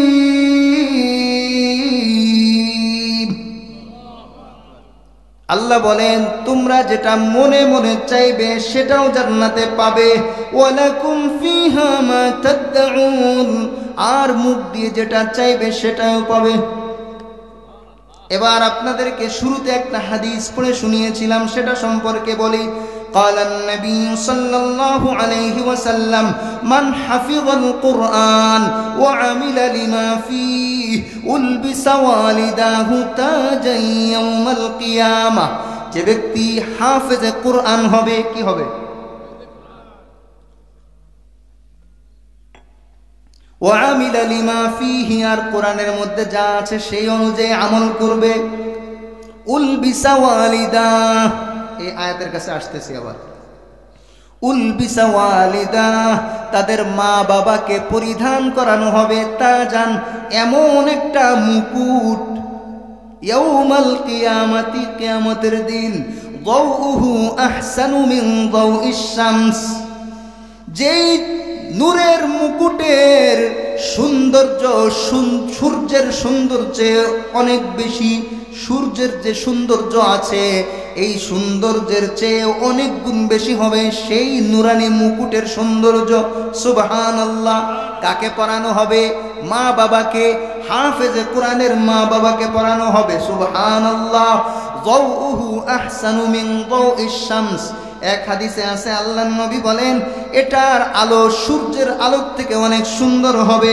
অন্য হাদিসে আছে যাউহু আফদালু মিন দাউইশ শামস, এই তাজ বা স্বর্ণের এই যে নূরের মুকুট, এই নূরের মুকুটের সৌন্দর্য সূর্যের সৌন্দর্যের চেয়ে অনেক উত্তম হবে। সুবহানাল্লাহ। সবাই তাকে সাধুবাদ জানাবে, মুবারকবাদ জানাবে, আর বলতে থাকবে আরে তুমি তো ভ্যান চালক ছিলে, তুমি তো চা দোকানদার ছিলে, তুমি তো ঠেলাওয়ালা ছিলে, তুমি তো দিনমজুর ছিলে, তুমি তো সাধারণ কৃষক ছিলে, তোমাকে এত বড় মর্যাদা আল্লাহ কেন দিলেন? এবার সে বলবে ভাই আমাকে তো অনেক কথা তোমরা শোনাতে, হাফেজে কোরআনের বাবা হলে আমার সন্তান না খেয়ে থাকবে, তোমরাই বলেছিলে জেনারেল শিক্ষিত বানালে অনেক বেশি টাকায় উপার্জন করতে পারবে, অনেক পদ পদবি পাবে। কিন্তু আমি তোমাদের সব কথা উপেক্ষা করে আমি তোমাদের সব অপমান সহ্য করেও কষ্ট করে আমার সন্তানকে হাফেজে কোরআন বানিয়েছি। সুবহানাল্লাহ। এজন্য আল্লাহ রাব্বুল আলামিন কিয়ামতের ময়দানে আমাকে এই মর্যাদা দান করেছেন। ও বন্ধুরে, এটা তো একটা মর্যাদা হাফেজে কোরআনের মা বাবা পাবে। আজকে হাফেজ সাহেবের বাবাকে একটা সাধারণ টুপি পরানো হয়েছে, যদিও ঘোষককে আমি চিনি না, উনি বলেছেন একদম কম দামি একটা জিনিস দেওয়া হচ্ছে। এই কথাটা না বললে সুন্দর হতো। রাসূলের সুন্নাত কখনো কম দামি, খেয়াল করেননি, হয়তো ইচ্ছা করে বলেননি। রাসূলের সুন্নাত পৃথিবীর সব কিছুর চেয়ে শ্রেষ্ঠ। আল্লাহর কাছে সুন্নাত ছাড়া কোনো কিছু গ্রহণযোগ্য না। একটা ছোট্ট টুপি, এটা কম দামি নয়, এটা যেহেতু মুহাম্মদুর রাসূলুল্লাহর সুন্নাত, এজন্য এখন আর সে সময়ও নেই। বুঝেননি? বয়স হয়ে গেছে, অনেকে জাকারিয়া আলাইহিস সালামের মতো বয়স হয়ে গেছে, তাই না? 80-90 বছর বয়স হয়ে গেলে সন্তান হওয়া একটু কঠিন হয়, হতে পারে কিন্তু কঠিন। তাদের জন্য রাসূল সুসংবাদ দিয়েছেন। قال النبي صلى الله عليه وسلم من قرأ القرآن فاستظهره فأحل حلاله وحرم حرامه أدخله الله الجنة। যে ব্যক্তি কোরআন শরীফ পড়বে অর্থাৎ হিফজ করবে, ফাস্তাযহারাহু এবং কোরআন অনুযায়ী আমল করবে, ফাআহাল্লা হালালাহু কোরআনের হালাল বিধানগুলোকে হালাল জানবে, কোরআনের হারাম বিধানগুলোকে হারাম জানবে, ও হাররামা হারামাহু কোরআনের হারামগুলোকে হারাম জানবে, আদখালাহুল্লাহুল জান্নাহ আল্লাহ নিজে তাকে জান্নাতে প্রবেশ করাবেন। মাঝে মধ্যে বড় ভয় লাগে, না জানি জাহান্নামে চলে যায় কিনা, কিন্তু দুইটা হাদিসের কথা যখন মনে পড়ে তখন মনে আশার সঞ্চার হয় না। যেই সিনার মধ্যে রব্বুল আলামিন কোরআন দিয়েছেন, আল্লাহর হাবিব বলেন যেই সিনায় আল্লাহ কোরআন দিয়েছেন, এই সিনাকে, এই বডিকে অন্য কোনো গুনার কারণে যদি জাহান্নামে পড়তেও হয়, কিন্তু ভিতরে কোরআন থাকার কারণে কোরআনের সম্মানে জাহান্নামের আগুন তাকে পোড়াতে পারবে না। এই হাদিসটা যখন মনে পড়ে তখন মনে হয় না, আশা মনে হয় আছে, চান্স মনে হয় পাওয়া যাবে, নিজের যোগ্যতাই নয়, আল্লাহ যেহেতু সিনার মধ্যে কোরআন দিয়েছেন এই কারণে রাসূলের হাদিস অনুযায়ী আশা করতে পারি আল্লাহ কোরআন দিয়েছেন অন্য কোনো গুনাহের কারণে। কারণ মানুষ সবাই গুনাহগার, কি বলেন? সবাই গুনাহগার না? হুজুরা গুনাহগার না? قال النبي صلى الله عليه وسلم كل بني آدم خطاء। আল্লাহর হাবিব বলেন সমস্ত বনি আদমরাই অপরাধী বা ভুলকারী। ওয়া খায়রুল খাত্তাঈন আত-তাওয়াবুন, তবে ভুল করে যারা তওবা করে তারা হলো সর্বশ্রেষ্ঠ ভুলকারী। ও বন্ধুরা, আমাদেরও ভুল হয়, কিন্তু যখন মনে হয় হাফেজে কোরআন হওয়ার কারণে জাহান্নামের আগুন হয়তো স্পর্শ করতে পারবে না, তখন একটু আশা জাগে। আর একটা হাদিস হলো আল্লাহর হাবিব বলেন এই হাদিসে, যে ব্যক্তি আমল করবে কোরআনের হালালকে হালাল মেনে, হারামকে হারাম মেনে, আদখালাহুল্লাহুল জান্নাহ আল্লাহ নিজে তাকে জান্নাতে প্রবেশ করাবেন। হাফেজে কোরআনকে কে জান্নাতে প্রবেশ করাবেন? আল্লাহ যেহেতু জান্নাতে প্রবেশ করাবেন। আর এই সুসংবাদ কে দিয়েছেন? মুহাম্মাদুর রাসূলুল্লাহ সাল্লাল্লাহু আলাইহি ওয়াসাল্লাম। কোনো সন্দেহ আছে? রাসূলের কথার মধ্যে কত পার্সেন্ট সন্দেহ আছে? 1% সন্দেহ নেই, কারণ তিনি হলেন সাদিকুল মাসদুক, চিরসত্যবাদী, কোনোদিন মিথ্যা বলেননি, কোনোদিন ঘুরিয়ে ফিরিয়েও মিথ্যা বলেননি। আমার বন্ধুগণ, আল্লাহর হাবিব হাফেজে কোরআনকে শুধুমাত্র সুসংবাদ দেননি, শুধুমাত্র হাফেজে কোরআনকে সুসংবাদ দেননি, বরং আল্লাহর হাবিব সুসংবাদ দিয়েছেন ওয়াশাফাআহু ফি আশরাতিন মিন আহলি বাইতিহি কুল্লুহুম ক্বাদ ওয়াজাবাত লাহুম নার। এই হাফেজে কোরআনকে আল্লাহ জান্নাতে শুধু প্রবেশ করাবেনই না, তাকে অধিকার দিবেন শাফাআতে সুগরা, শাফাআতে কুবরা শুধুমাত্র আমাদের নবী পাবে। কিয়ামতের ময়দানে বিচার কাজ শুরু করার জন্য অনেক লম্বা হাদিস আছে, ওইদিকে আমি যাচ্ছি না। ওইখানে সুপারিশের অধিকার কেউ পাবে না, শুধুমাত্র কে পাবেন? মুহাম্মাদুর রাসূলুল্লাহ সাল্লাল্লাহু আলাইহি ওয়াসাল্লাম। কিয়ামতের ময়দান কায়েম হওয়ার পরে, জান্নাত জাহান্নামের বন্টন হয়ে যাওয়ার পরে হাফেজে কোরআন এবং উলামায়ে কেরাম, শুহাদায়ে কেরাম, শহীদ যারা, সালেহীন, নবীয়িন সবাই সুপারিশ করার অধিকার পাবে। বুঝতে পেরেছেন? এই হাদিসটা দিয়ে অনেকে ভুল বুঝায়। আল্লাহ বলেছেন ওই দিন কারো সুপারিশ চলবে না, আর মৌলবীরা বয়ান করে হাফেজরা, আলেমরা, শহীদরা সুপারিশ করবে। আসলে প্রথম হলো শাফাআতে কুবরা। কিয়ামতের কঠিন ময়দানে 50,000 বছর ভয়াবহ অবস্থায় কাটবে, এটা থেকে পরিত্রাণের জন্য আমাদের নবী একমাত্র সুপারিশের অধিকার পাবেন। লম্বা হাদিস, ওদিকে আমি যাচ্ছি না। এবার হাফেজে কোরআন পরিবারের মধ্য থেকে বেছে বেছে 10 জনকে, এমন 10 জন যাদের উপরে ঈমান আছে কিন্তু গুনাহের কারণে জাহান্নাম ওয়াজিব, বেঈমানরা সুপারিশের অন্তর্ভুক্ত হবে না, মনে রাখবেন। বুঝেননি? যারা বলেছে হুজুর আপনার সাথে আমার খুব ভালো সম্পর্ক, অমুক দল একটা কাজ করেছে, এবার হুজুর মনের দুঃখের কথাগুলো বলে দিয়েছে, বলার পরে আস্তেই করে যায় বলছে ওই হুজুর আমার কাছে এই বলছে, এই হুজুর আপনাদের কিন্তু শত্রু। রাত্রেবেলা 3টের সময় হুজুরের কোমরে দড়ি বেঁধে নিয়ে চলে গেছে। বুঝেননি? উনিও কি হুজুরের সুপারিশ পাবেন? পাওয়া উচিত। ইমানদার পাবে। কারা পাবে? মুনাফিক নয়। সুপারিশের অধিকার কারা পাবে?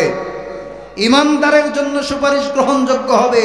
মুনাফিক, কাফের, মুশরিকের জন্য কোনো সুপারিশ গ্রহণ করা হবে না।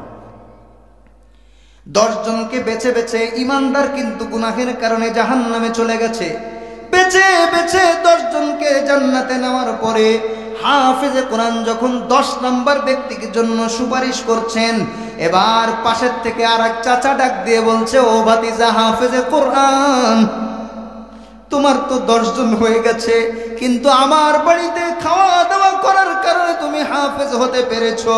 আমি তোমাকে খাইয়ে, আমি কষ্ট করে নিজে না খেয়ে মোহাব্বত করে তোমার বাটিটা গুছিয়ে দিতাম, আমার বাড়ির খাবার খেয়ে তুমি হাফেজ হয়েছো। অথবা বলবে হাফেজে কোরআন মাহফিলের ময়দানে বসে তোমার মাদ্রাসার জন্য কালেকশন হয়েছে, সেখানে আমি 1000 টাকা, 5000 টাকা বা 500 টাকা দিয়েছিলাম। ও হাফেজে কোরআন, হয়তো তোমাকে আমি কিছুই দিতে পারিনি, কিন্তু তোমাকে দেখলে আমি মোহাব্বত করে সালাম দিতাম। অথবা তুমি যখন আমাকে সালাম দিতে, আমি বড় মোহাব্বত করে তোমাকে ওয়ালাইকুমুস সালাম বলতাম। এভাবে বিভিন্ন লোক মোহাব্বত প্রকাশ করবে। এইভাবে মোহাব্বত করতে করতে লম্বা লাইন হয়ে যাবে। কারো 10 জন আরো হবে, কারো 20 জন, কারো 30 জন, কারো 40 জন, কারো 50 জন, কারো 100 জন, কারো 200 জন। অনেক মানুষ যারা ঈমানদার কিন্তু গুনাহের কারণে জাহান্নামের আগুনে জ্বলছে, এমন অনেক মানুষ হাফেজে কোরআনকে বলবে, হাফেজে কোরআন বলবে আমার তো 10 জন শেষ হয়ে গেছে। সবাই চিৎকার করতে থাকবে, কারণ চেহারাগুলো কয়লার মতো হয়ে যাবে।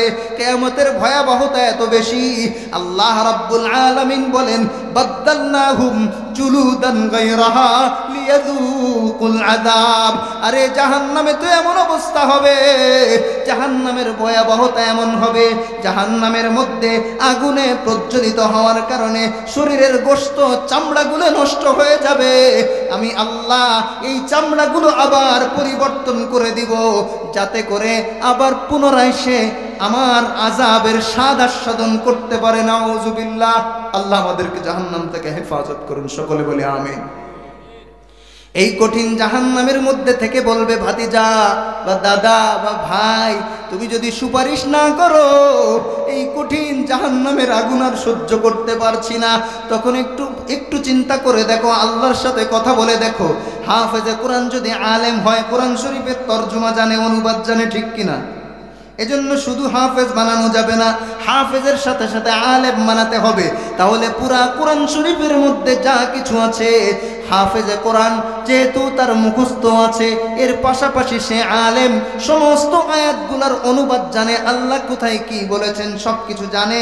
যেহেতু আলেম সে, এবার সে আল্লাহর কাছে বলবে, আল্লাহ বিশাল বাহিনী নিয়ে এসেছি, এই বিশাল বাহিনীর জন্য আমার সুপারিশ যদি গ্রহণ না করো, তাহলে আমি হাফেজে কোরআন জান্নাতে যাব না। বানিয়ে বলছি, আপনাদের মনে হয়? হাফেজে কোরআন যখন বলবে আমি জান্নাতে যাব না, আল্লাহকে হাফেজে কোরআনকে বলবেন যাও জাহান্নামে যাও। এবার ওই হাফেজে কোরআন যেহেতু আলেম, তাকে কি আল্লাহ জাহান্নামে দিবেন? কি মনে হয় জাহান্নামে দিবেন? আল্লাহকে বলবে, আল্লাহ আপনার ওয়াদা। আয়াত তেলাওয়াত করে শোনাবে, সূরা হামিম সাজদার 31 নম্বর আয়াত। কোন আয়াত শোনাবে হাফেজ? যেহেতু সে আলেমও, এবার সে আল্লাহকে বলবে, ওয়ালাকুম ফিহা মা তাশতাহি আনফুসুকুম ওয়ালাকুম ফিহা মা তাদদাউন আপনি কোরআন শরীফে ওয়াদা করেছেন জান্নাতের মধ্যে এসে কেউ যদি মনে মনে চায়, যেই জিনিস মনে মনে চাইবে ওই জিনিসও আপনি দিবেন।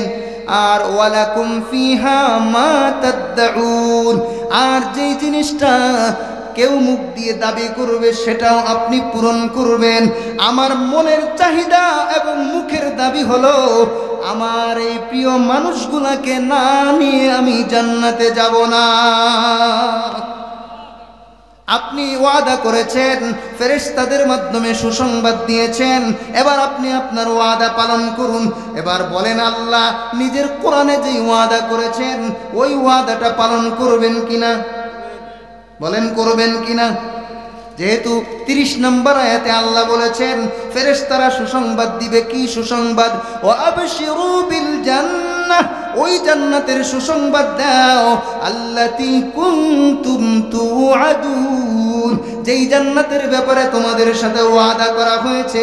যেহেতু আল্লাহর ওয়াদা সঠিক, আবার আল্লাহ বলে দিয়েছেন তোমরা অন্তর দিয়ে যা কিছু চাইবে সেটাও পাবে, আবার মুখ দিয়ে যেটা দাবি করবে সেটাও পাবে।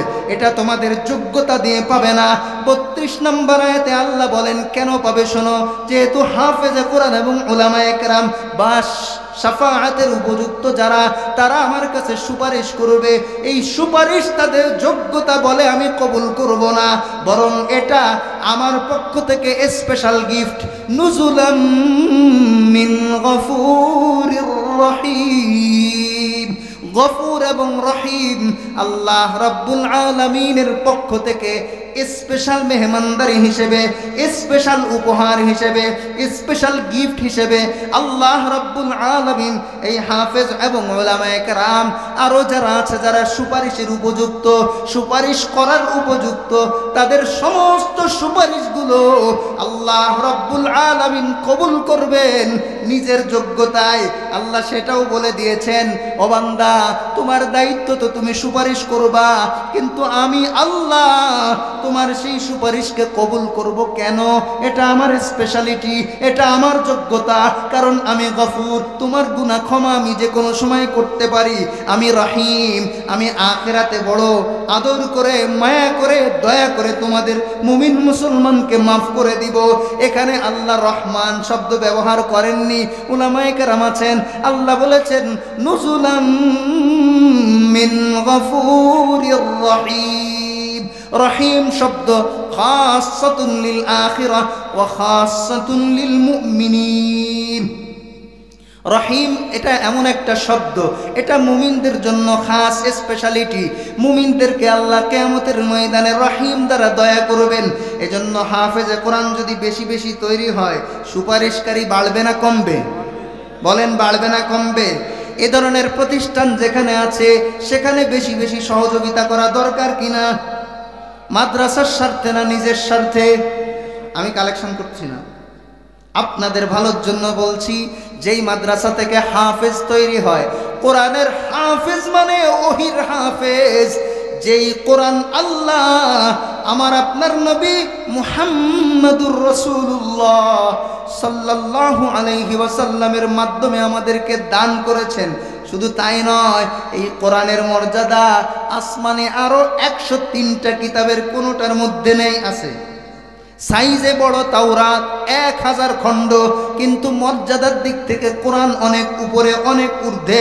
শুধু তাই নয়, আল্লাহ তাআলা আমাদের এই কোরআনকে এমন বানিয়েছেন, আপনি তাওরাত হিফজ করবেন, যদি এখন পুরাপুরি অবশিষ্ট নেই, তাওরাত মুখস্থ করবেন, সওয়াব হবে কিনা আল্লাহ জানেন, জানি না, এরকম কোনো হাদিস নাই। আর এই কোরআন শরীফ মুখস্থ করা তো দূরের কথা, একটা হরফ পড়তে দেরি 10টা নেকি হতে দেরি হবে না। আল্লাহর হাবিব বলেন মান ক্বারাআ হারফাম মিন কিতাবিল্লাহি তাআলা ফালাহু হাসানাহ, যদি কোরআন শরীফের কেউ একটা হরফ পড়ে, না বুঝে পড়লেও একই সওয়াব। ওই লাইনে সময় নেই কথা বলার। না বুঝে পড়লেও একই সওয়াব, বুঝলে আরো বেশি দামি হবে, কিন্তু না বুঝেও যদি পড়ে ফালাহু হাসানা, তার জন্য একটা নেকি। ওয়াল হাসানাতু বিআশরি আমসালিহা, একটা নেকি 10টা নেকির সমপরিমাণ হবে। সুবহানাল্লাহ। এই উম্মতের জন্য বড় দুর্ভাগ্য, এই উম্মত এত দামি কোরআন পাওয়া সত্ত্বেও অনেক মুসলমান আছে শুদ্ধ করে সূরা ফাতিহা পড়তে জানে না। আছে কিনা? সূরা ফাতিহা শিখতে হবে কিনা? শিখবেন তো ইনশাআল্লাহ? শিখবেন ইনশাআল্লাহ। আল্লাহ আমাদের সকলকে তৌফিক দান করুন। আমার ভাইয়েরা, এই কোরআন অনেক দামি, আল্লাহ আমাদেরকে দান করেছেন। আর এই কোরআনের হাফেজ হওয়া এটা বড় সৌভাগ্যের বিষয়। চাইলেই হাফেজ হওয়া যায় না। অনেক মা বাবা হাজারবার চেষ্টা করেও সন্তানকে হাফেজ বানাতে পারে না, নষ্ট হয়ে যায়, ঠিক কিনা? এজন্য শুধুমাত্র পড়তে দিলেই হবে না, মাদ্রাসার প্রতি মোহাব্বত রাখতে হবে, উস্তাদ উলামায়ে কেরামের প্রতি মোহাব্বত রাখতে হবে, আলেম হাফেজ সবার প্রতি মোহাব্বত রাখতে হবে। বলবেন হুজুর আপনি তো জানেন না আমাদের এলাকার হুজুররা কত খারাপ, যদি জানতেন তাহলে তাদের পক্ষে কথা বলতেন না। আপনাদের এলাকার মানুষ, আপনাদের এলাকার উলামায়ে কেরাম খারাপ, বিষয়টি এমন নয়। উলামায়ে কেরাম মানুষ না ফেরেশতা? বলেন, আপনাদের এলাকায় ফেরেশতা? মানুষ ভুল করে না ফেরেশতা ভুল করে? ফেরেশতা কোনোদিন ভুল করেনি, ফেরেশতা কোনোদিন ভুল করেনি। যদিও আপনারা অনেক ওয়াজের মধ্যে শুনবেন হাবিল আর কাবিল দুই ফেরেশতারে আল্লাহ 5 আসমানের দিক দিয়ে ঝুলাই রাখছে, শুনছেন না? মিথ্যা কথা, এটা কি মিথ্যা কথা। হাবিল কাবিল, এই হারুত মারুত, ফেরেশতার নাম কি? হারুত এবং মারুত। এই ফেরেশতারা ভুল করেননি, আল্লাহর হুকুম বাস্তবায়ন করেছে, তাদের কোনো শাস্তি হয়নি। মিথ্যা কথা এটা।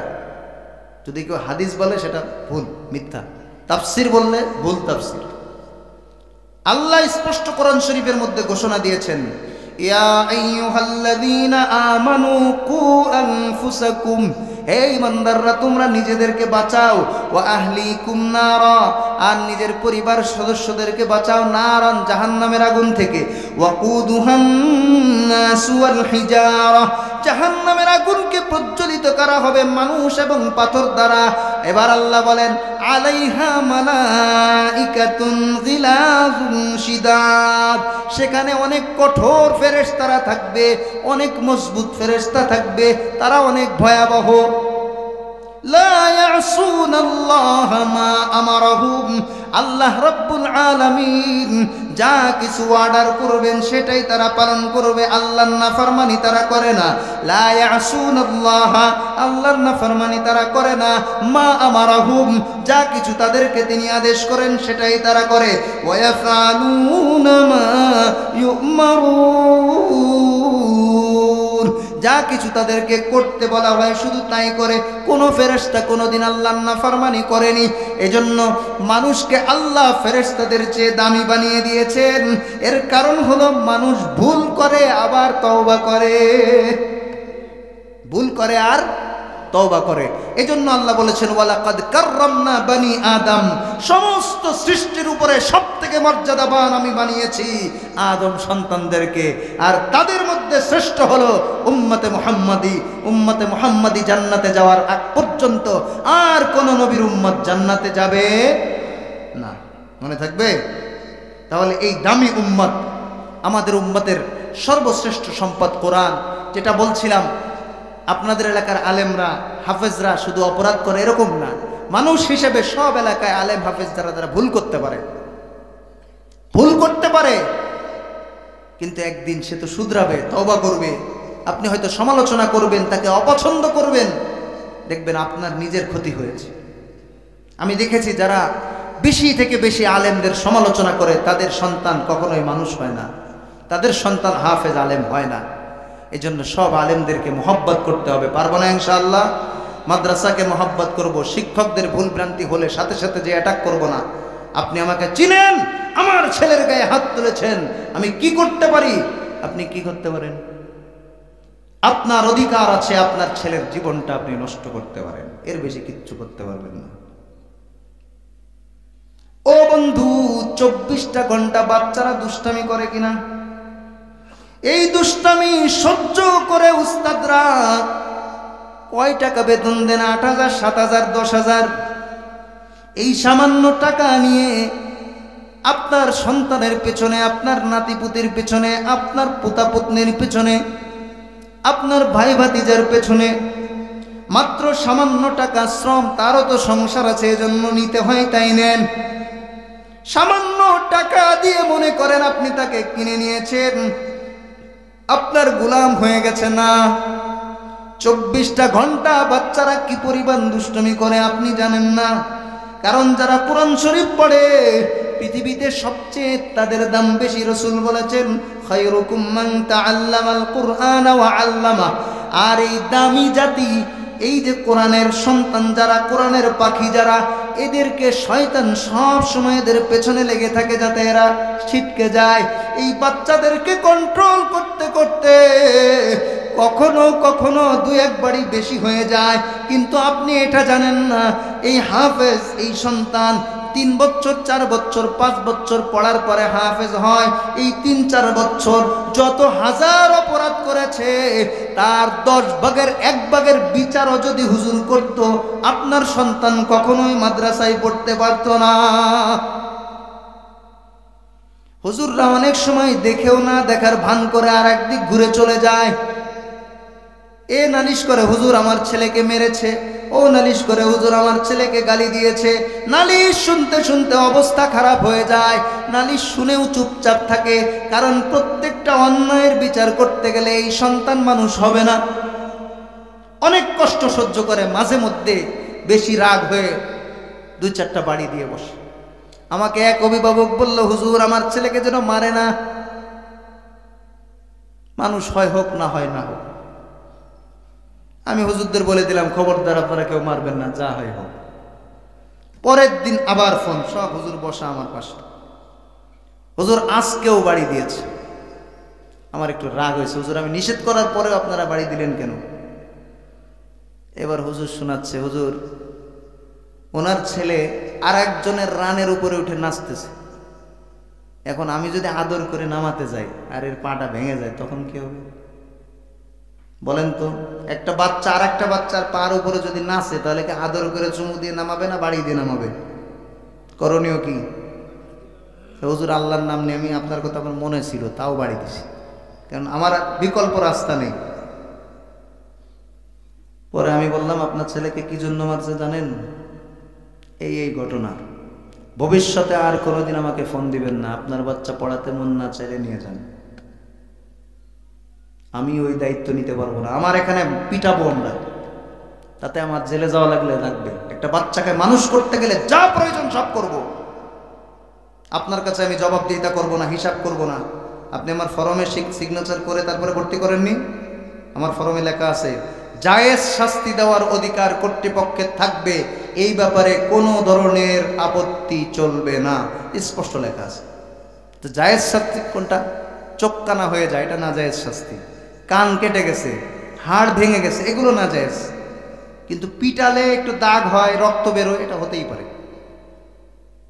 আপনারা পিটান না? অনেক সময় রক্ত বেরোয় না সন্তানের? পরে একদিন দেখে নিজেই পিটাইছে, এমন পিটান দিয়েছে পুরা কেটে গেছে। আমি বললাম কি হলো, কেমন লাগে? হুজুর জানেন না। আমি জানি, আপনি আমাকে জানাতে এসেছেন না। ও বন্ধু, যে কথা বলছিলাম, একটা হাফেজ বানানোর জন্য, যেহেতু এই হাফেজে কোরআনের ব্যাপারে রাসূল সুসংবাদ দিয়েছে, এ যদি কোরআন শরীফ একেবারে ভুলে না যায়, আর যদি বিপথে না চলে যায়, পথভ্রষ্ট না হয়ে যায়, যদি সামান্য ভুল ত্রুটিও করে থাকে, কোরআন সিনার মধ্যে রাখার কারণে জাহান্নামের আগুন তাকে স্পর্শ করবে না, আর তার সুপারিশে শত শত মানুষ জান্নাতে যাবে। এত বড় কাজ শয়তান সহ্য করতে পারে? মূল কারণ এখানে একটা হাফেজ যদি কোরআন শরীফ সিনার মধ্যে নেয়, একটা মসজিদের ইমাম হবে, একটা মাদ্রাসার হাফেজ সাহেব হবে, একটা মাদ্রাসার শিক্ষক হবে, সেও হাফেজ তৈরি করবে, সেও ইমাম হয়ে মুসল্লিদেরকে জান্নাতের দিকে আহ্বান করবে। এজন্য শয়তান কখনো চায় না যে একটা হাফেজ হোক, একটা আলেম হোক। এজন্য হাফেজ আলেম যারা হয় তাদের পেছনে শয়তান লেগে থাকে। এদেরকে আপনারা ভালোবাসবেন, মহব্বত করবেন, কখনোই হিংসা করবেন না। এদের মাথায় হাত বুলিয়ে দিবেন, মাঝে মধ্যে বুঝাবেন, বাবা দুষ্টুমি করতে হয় না। আমি নোয়াপাড়া মাদ্রাসায় যখন পড়ি, এক মুরব্বী বলতেছে, হে অমুকের বাচ্চা তমুক, একটা গালি দিয়ে উঠলো, এত বড় শয়তান আমি কোনোদিন দেখিনি। আমি বললাম, চাচা এর বয়সে আপনি মসজিদ চিনতেন? না বাবা। এর বয়সে আপনি মসজিদ চিনতেন না। এই বাচ্চাটা হয়তো 10-12 পারা কোরআন শরীফ মুখস্থ করেছে, সারাদিন কোরআন শরীফ সামনে নিয়ে উস্তাদের সামনে বসে থাকে, দুষ্টামি করার সময় পায় না। মাদ্রাসা থেকে মসজিদে যাওয়ার সময় একটু সময় পেয়েছে, দুষ্টামি করেছে। আপনার বরং উচিত ছিল ওর মাথায় হাত বুলিয়ে বুঝিয়ে দেওয়া, বাবা মসজিদে যাচ্ছ নামাজের সময়, তুমি দুষ্টুমি করো না, দুষ্টুমি না করলে সুন্দর হয়, তুমি তো ভদ্র ছেলে, ভালো ছেলে। এইভাবে যদি আপনি তার মাথায় হাত বুলাতেন, রব্বুল আলামিন আপনার উপরে খুশি হয়ে যেতেন। আলহামদুলিল্লাহ রাব্বিল আলামিন, والصلاة والسلام على سيدنا محمد، والصلاة والسلام على خير البرية، والصلاة والسلام على سيد البشر، والصلاة والسلام على إمام المرسلين وعلى آله وأصحابه أجمعين وعلى كل من تبعهم بإحسان إلى يوم الدين. ربنا ظلمنا أنفسنا، যাদের মুখস্থ আছে পড়ি, ربنا ظلمنا أنفسنا وإن لم تغفر لنا وترحمنا لنكونن من الخاسرين. أنت ولينا في الدنيا والآخرة، توفنا مسلما وألحقنا بالصالحين. ربنا آتنا في الدنيا حسنة وفي الآخرة حسنة وقنا عذاب النار وأدخلنا الجنة مع المتقين والأبرار يا عزيز يا غفار. رب اغفر وارحم وأنت الأعز الأكرم، ولا حول ولا قوة إلا بالله العلي العظيم. رب العالمين আয় আল্লাহ, গভীর রজনী পর্যন্ত পর্যায়ক্রমে উলামায়ে কেরাম কোরআন হাদিস নিয়ে আলোচনা করেছেন। সর্বশেষ আমি গুনাহগার, কোরআনের আয়াত এবং তোমার রাসূলের হাদিস সামনে রেখে কিছু কথা বলে তোমার রহমতের দরবারে হাত তুলেছি। রব্বুল আলামিন মেহেরবানি করে আমাদের এই পুরা মাহফিলকে কবুল এবং মঞ্জুর করে নাও। আয় আল্লাহ, এই মাহফিলের ওসিলায় আমাদের জীবনের সব গুনাহগুলো মাফ করে দাও। আমরা বড় গুনাহগার, আমরা পাপী। আয় আল্লাহ, আমরা তোমার নাফরমান বান্দা বান্দি। আয় আল্লাহ, মেহেরবানি করে আমাদের সবাইকে মাফ করে দাও। পর্দার আড়ালে আমার মা বোনেরা যারা আছেন সবাইকে মাফ করে দাও। মা বোনেরা সারাদিন কাজ কাম করে বাচ্চাদেরকে নিয়ে অনেক কষ্ট করে মাহফিল শুনেছেন। আয় আল্লাহ, মেহেরবানি করে আমার মা বোনদের জীবনের সব গুনাহগুলো মাফ করে দাও। আয় আল্লাহ, আমাদের আব্বা আম্মার গুনাহগুলো মাফ করে দাও। আমাদের সবার মা বাবার গুনাহগুলো মাফ করে দাও। যাদের মা বাবা কবরে চলে গেছেন বিশেষ করে তাদেরকে মাফ করে দাও। যাদের মা বাবা বেঁচে আছেন সুস্থতার সাথে নেক হায়াতের ফয়সালা করে দাও। রব্বুল আলামিন আমাদের দাদা দাদি নানা নানি স্ত্রী পরিবার ভাই বন্ধু আত্মীয় স্বজন সবাইকে মাফ করে দাও। আয় আল্লাহ, যত মানুষ আমাদেরকে ভালোবাসে মোহাব্বত করে সবাইকে মাফ করে দাও। আয় আল্লাহ, আমরা যাদেরকে ভালোবাসি তাদেরকেও মাফ করে দাও। আয় আল্লাহ, পুরা উম্মতে মুহাম্মাদের গুনাহগুলো মাফ করে দাও। আয় আল্লাহ, তুমি যদি উম্মতে মুহাম্মাদীকে জাহান্নামে দাও তোমার প্রিয় হাবিব বড় কষ্ট পাবেন আল্লাহ, তোমার হাবিবের ওসিলায় পুরা উম্মতে মুহাম্মাদীকে মাফ করে দাও। রব্বুল আলামিন এই মাহফিলকে কবুল করে নাও।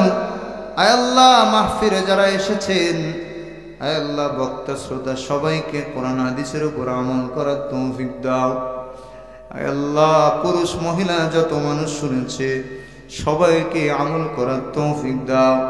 সাহাবায়ে কেরামের মতো পাক্কা ইমানদার হওয়ার তৌফিক দাও। সমস্ত ফিতনা থেকে বাঁচার তৌফিক দাও। রব্বুল আলামিন এই মাহফিলের আয়োজক যারা, সবাইকে দ্বীনের খাদেম খাদেমা হিসেবে কবুল করে নাও। যারা বিভিন্নভাবে সহযোগিতা করেছেন, আয় আল্লাহ, সবাইকে তুমি আয় আল্লাহ উত্তম বদলা নসিব ফরমাও। আয় আল্লাহ, এভাবে বাংলাদেশে স্বাধীনভাবে কিয়ামত পর্যন্ত মাহফিল করার তৌফিক দাও।